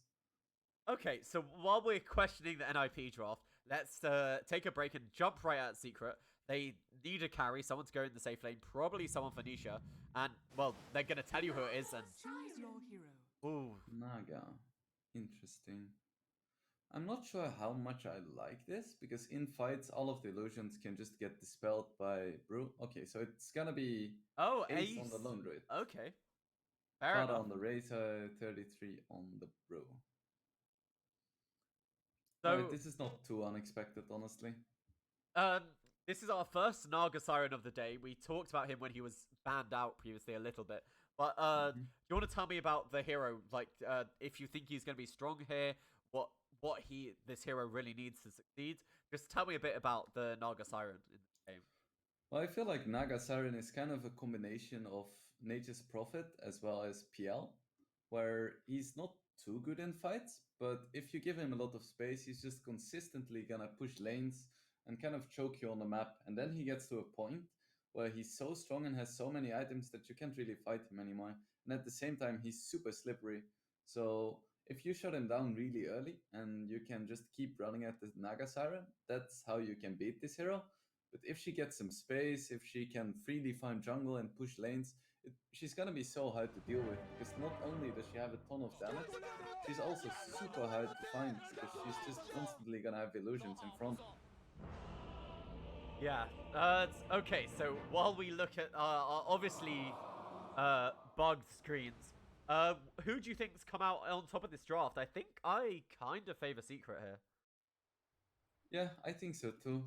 I do like seeing the Fata Razor, and I feel like NIP is gonna have a really strong mid-game timing, but at the same time, I'm not really feeling the Silencer synergy. Like, their supports are really good at setting up kills, but NIP doesn't really have the follow-up to actually make those kills happen. Yeah. It looks like they are having a bit of a delay. I feel this is our first ping-related pause of the day. The servers seem to be at least pretty good in the EU, so we can be thankful for that. But Thank yeah, goodness. Imagine that 90-minute game with like pauses every 10 minutes. I mean that would have been terrible. Like it is okay to have 100 minutes of Dota action as long as that 100 minute isn't pauses. Yeah, I mean Poppy is in the game, the person who the Poppy pauses originated from. interestingly enough, have you had a look at the laning setup that looks to be happening here from Secret? This is not too unexpected. You don't really want to have a Monkey King laning mid against a Razor. Naga is gonna be able to farm against pretty much any hero, so I'm not too surprised here. Does she really mind if she gets her damage stolen? Does she then just try and get the CS with the Riptides? Is that the I objective? mean, yeah, she minds, but it's not as detrimental as it would be for a monkey. And at the same time, you can just go jungle. She's not Radiant, so it's slightly more difficult, but at the same time, if you just get like level 3, you can just try to push out the lane and then go jungle. You're gonna be completely fine against almost any hero. Anyway, while we're still in our pause, it looks like Secret, they're still hungry for Dota. They've just played a very long game and they want another one. I mean, we were in the lobby and Secret were allowed to take they're allowed a bit of a break, and they just said, no, we want to play now, we're ready to go. So it seems they're still warm and fresh from the last game. Maybe that 100 minutes was just a warm-up for them. They just want to get these officials over as fast as possible, so as a team, they can just start going back into solo queue. They want to be done with Dota so they can play Dota again, you know? I mean, to be fair, I guess playing professional Dota must feel so different than just fun Dota that it is for me when I play a pub. You know, because you have that weight and expectation. Like, this really, really matters. I mean, I think my MMR matters, but this kind of thing really does. I mean, it's nice because you're in an official, people scream at you in English, and when you're in a pub, they scream at you in Russian, so it's a nice change of pace. I mean, you're... At least you're getting language lessons at the same time. True. I know like 20 Russian curse words, which is nice.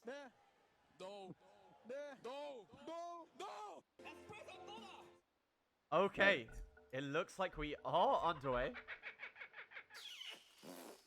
Remember, this is the last game of the day here, and it's nice to end on oh, look at that, PPD getting it just the right time. The crowd growing, but this is the last game of the day, but it is shaping up to be a good one with these two great teams.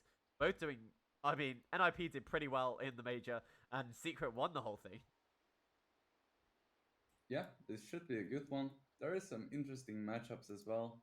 Right now, Nisha is checking out the vision with his illusion, so he scouts out where the void is for the Radiant, which is gonna give him a nice little 30 boost. seconds to battle. For the people who are not aware, you just go to the mid lane and you put your hero or illusions next to the trees on the right side of the tower, and depending on the position, you can find out where the enemy ward is.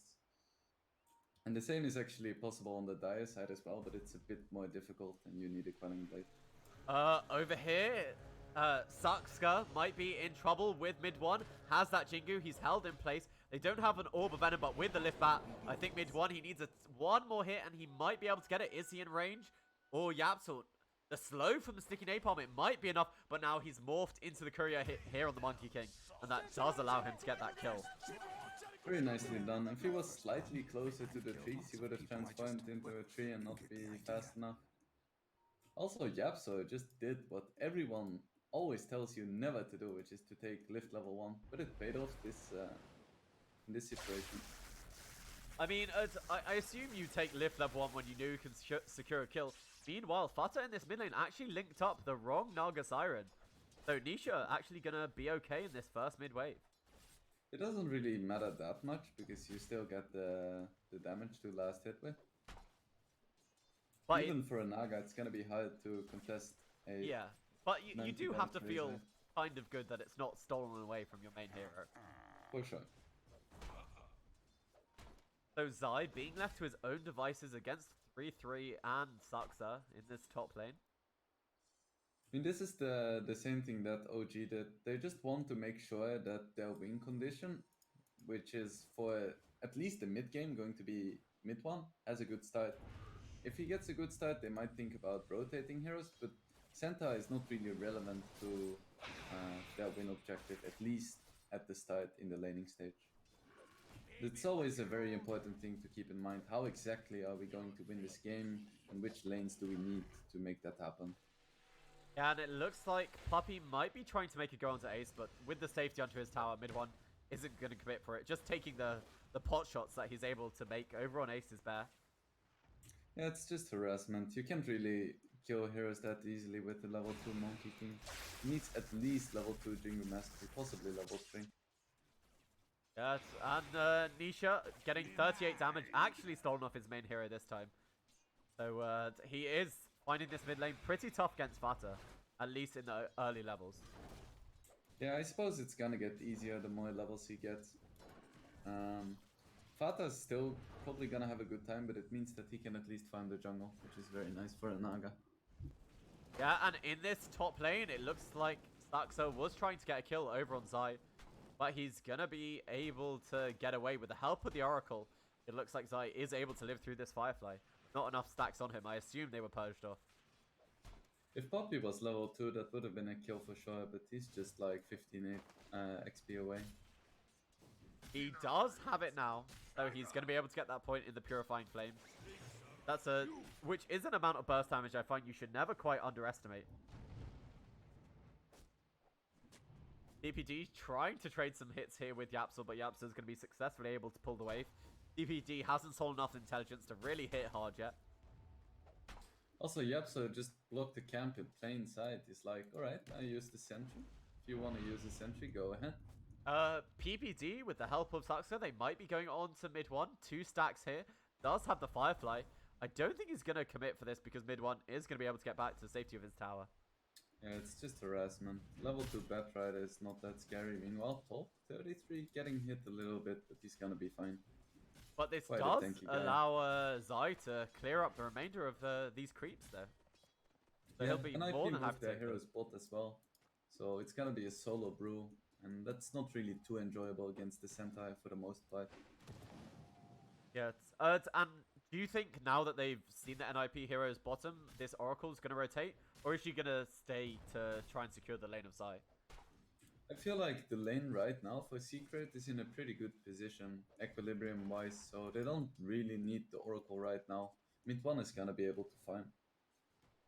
And as we expected, Naga just jungling for now, recognizing that against the Razor, you're not gonna get more farm than you would get in the jungle. Yeah, so just leaving this Razor alone in the mid lane. Because he's having such a free game here on this Razor, what do you think the ideal item build he can go for is? Do you think he needs catch with the Atos build or a Yule's SMY? What do you think he should get?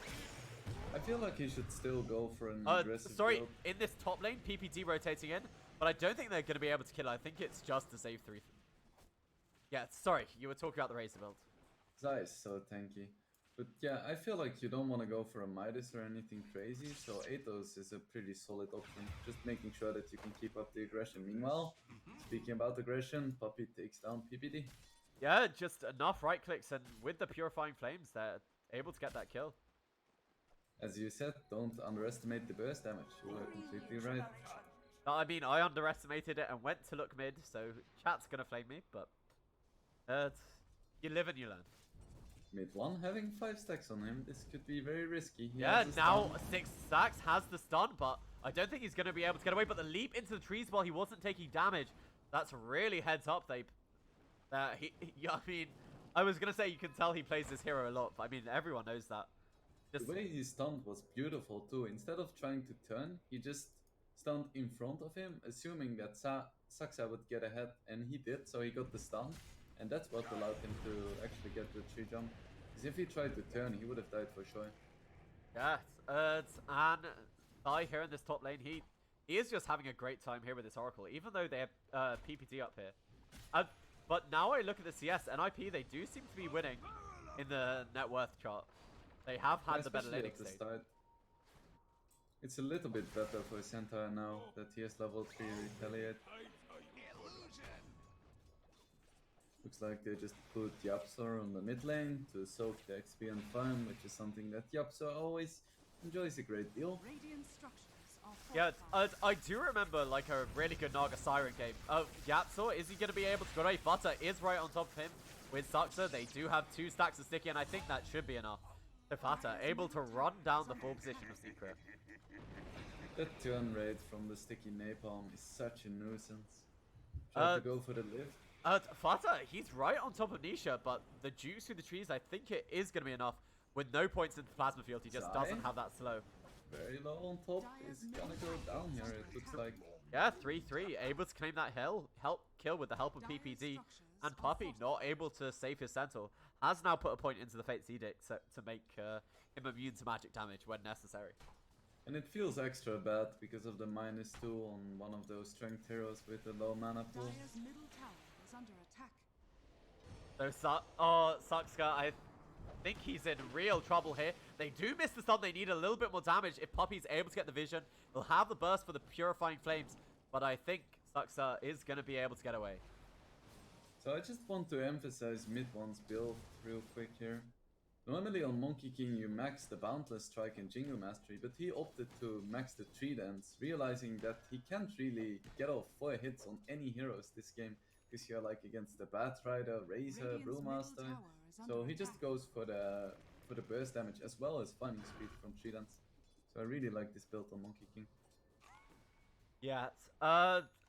So Ace, he has gone for the high end of Midas on the bear. That's going to set their timing a tiny bit back. But do you think that's not too far back and giving this time for the Naga Siren to get online?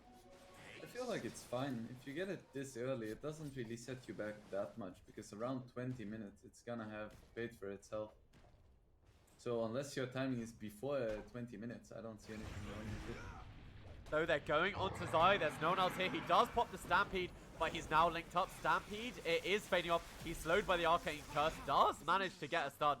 But the Arcane Curse is on top of him. They need a tiny bit more damage, and I think Zai is going to be able to live through this. What a beautiful stun by Zai. That was like only edge. If he used it any earlier, it would have missed, and any later, Fada would have gotten in an extra hit.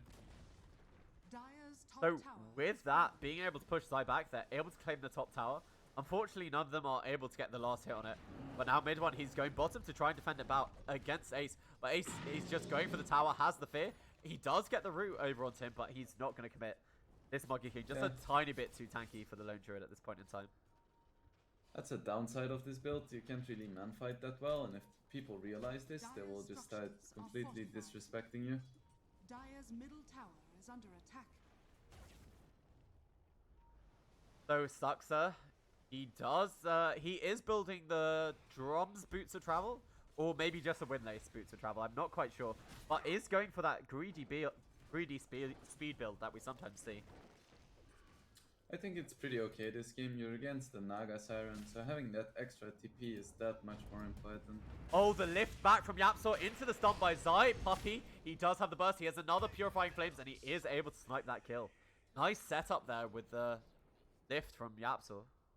These has some pretty nice rotations, but at the same time, we see NIP leading by 3k gold.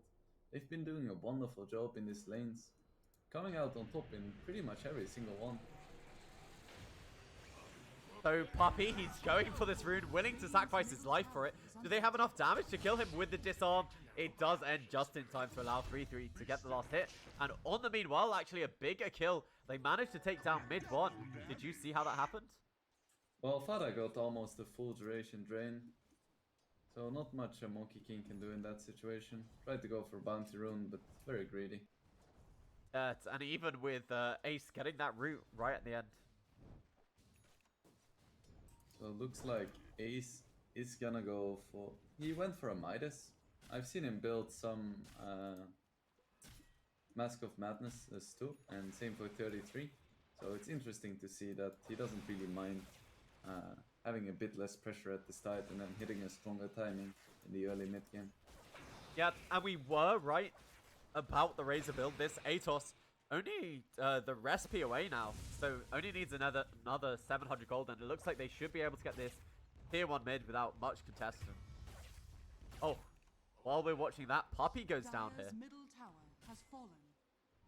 Radiant's You mean courier Saxa? has been Oh, killed. sorry, Puppy gets the kill over on Saxa. Yes. I was like, did he just buy back and teleport into back?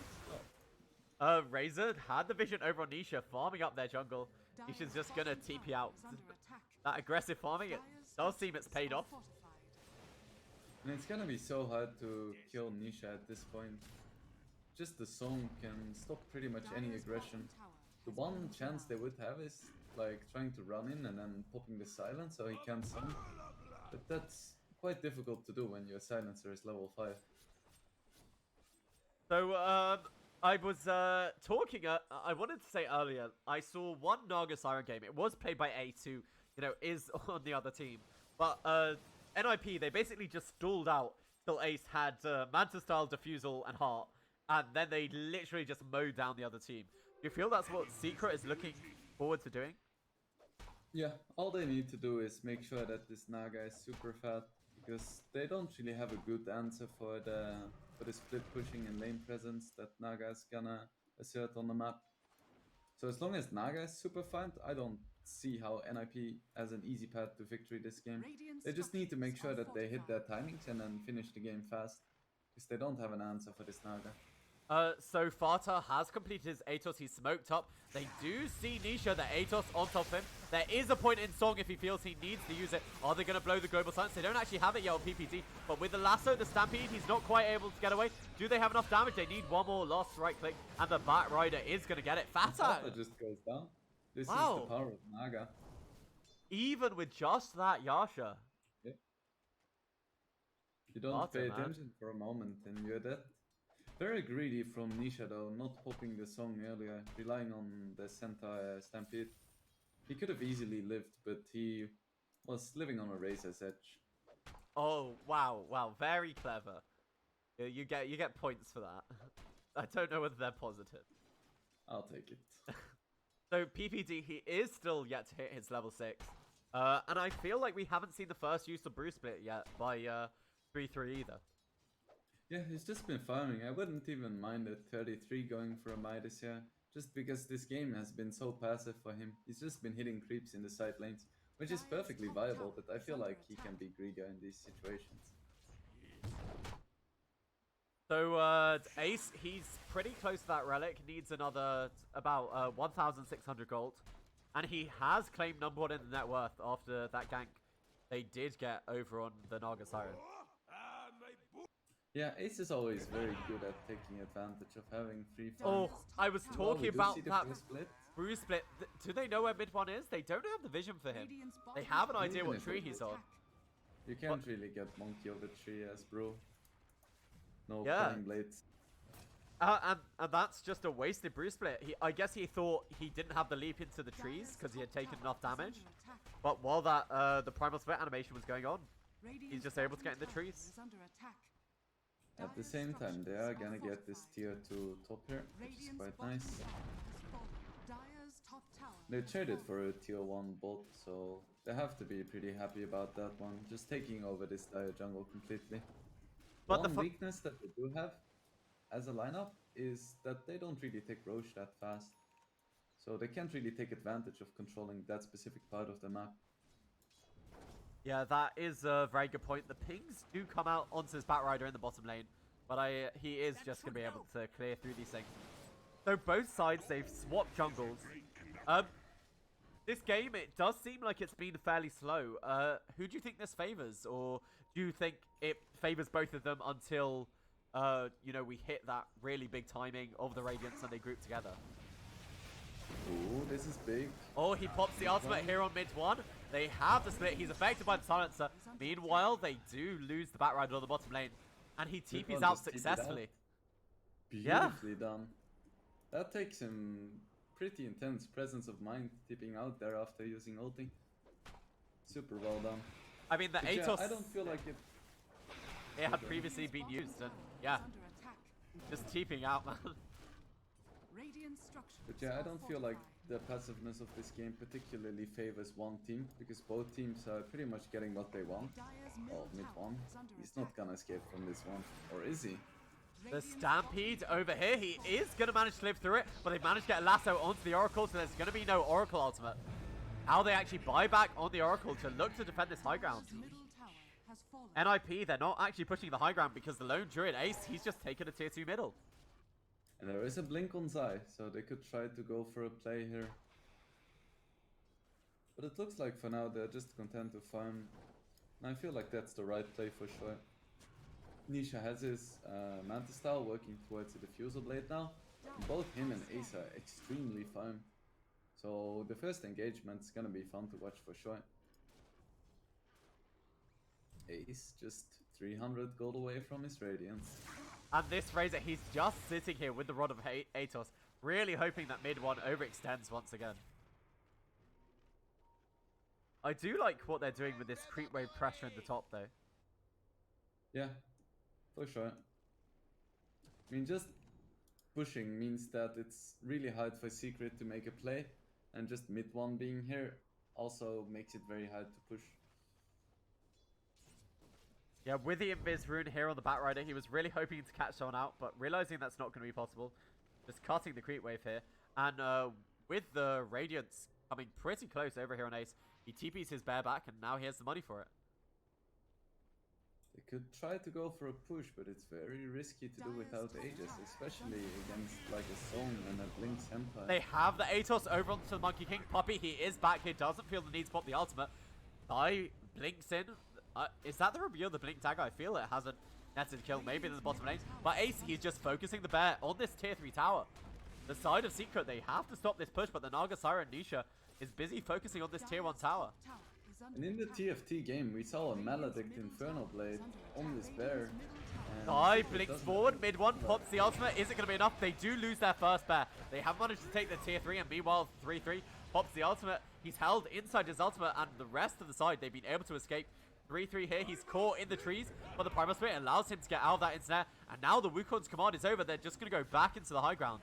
They do not quite have a creep wave, but backdoor regen looks like it doesn't matter to them, but now the creep's over here. There's no backdoor regen, but Naga Siren over here on Nisha does have the Manta Cell. Looks like she's already used it, so nothing to stop that Global Silence. They do have the Global Silence over on PPT if they need it. They've used the Oracle Ultimate over on Nisha, but now they pop the ultimate. Batrider is in real trouble, though, taking a lot of damage. The Fear over from Ace is going to save the life of the Batrider until Puppey finishes it off, but they have lost their center already. Nisha with the Manta Cell, this is a lot of damage onto 3-3, but with that Plasma Field, it's not going to save the life of his Panda, and now I feel they really need to get out of here. Yep, so waited perfectly for the brutality to end, and he instantly stole it. That was a huge deal in that fight. Yeah, and it felt to me like the Global Silence, it didn't really do much. It didn't really counter anything. Am I wrong about that? No, not really, but that's the thing we mentioned about the lineups too, where during Global, they don't really have the tools to instantly burst the hero. They're a very slow fighting lineup. Like Batrider, Razor, Lone Druid, these heroes, they thrive in long fights. Over here, they found the Razor. This is the reveal of the Diffusal Blade. And now we're really seeing the Naga Siren come to fruition. And this is just gonna set back Fada even further from his BKB. And he really needs this to stay alive in these fights. Because we can see how fast he dies just to being rooted in place by the net. Yeah, I mean, Ace is doing pretty well. The only one ahead, actually, of the 3 cores of NIP is this Naga Siren, but she is the real threat. She can solo carry this game. Anything else the rest of her cores have is honestly just benefit to her. Yeah, like mid one just needs to maybe get a few stuns or a nice ulti. Oh, nice wait here. They're going to get the easy courier kill. But I don't think they're going to get any more. Realizing their courier went down, NIP are not walking up into that high ground. But they have found Zai. He won't be able to blink away because of that Radiance burn. But the 4 staff trying to save him Yapso, and he will be able to get out of there. Yeah, Yapso is actually really fun as well. He has a 4 staff and is working towards an Aghanims, just completely.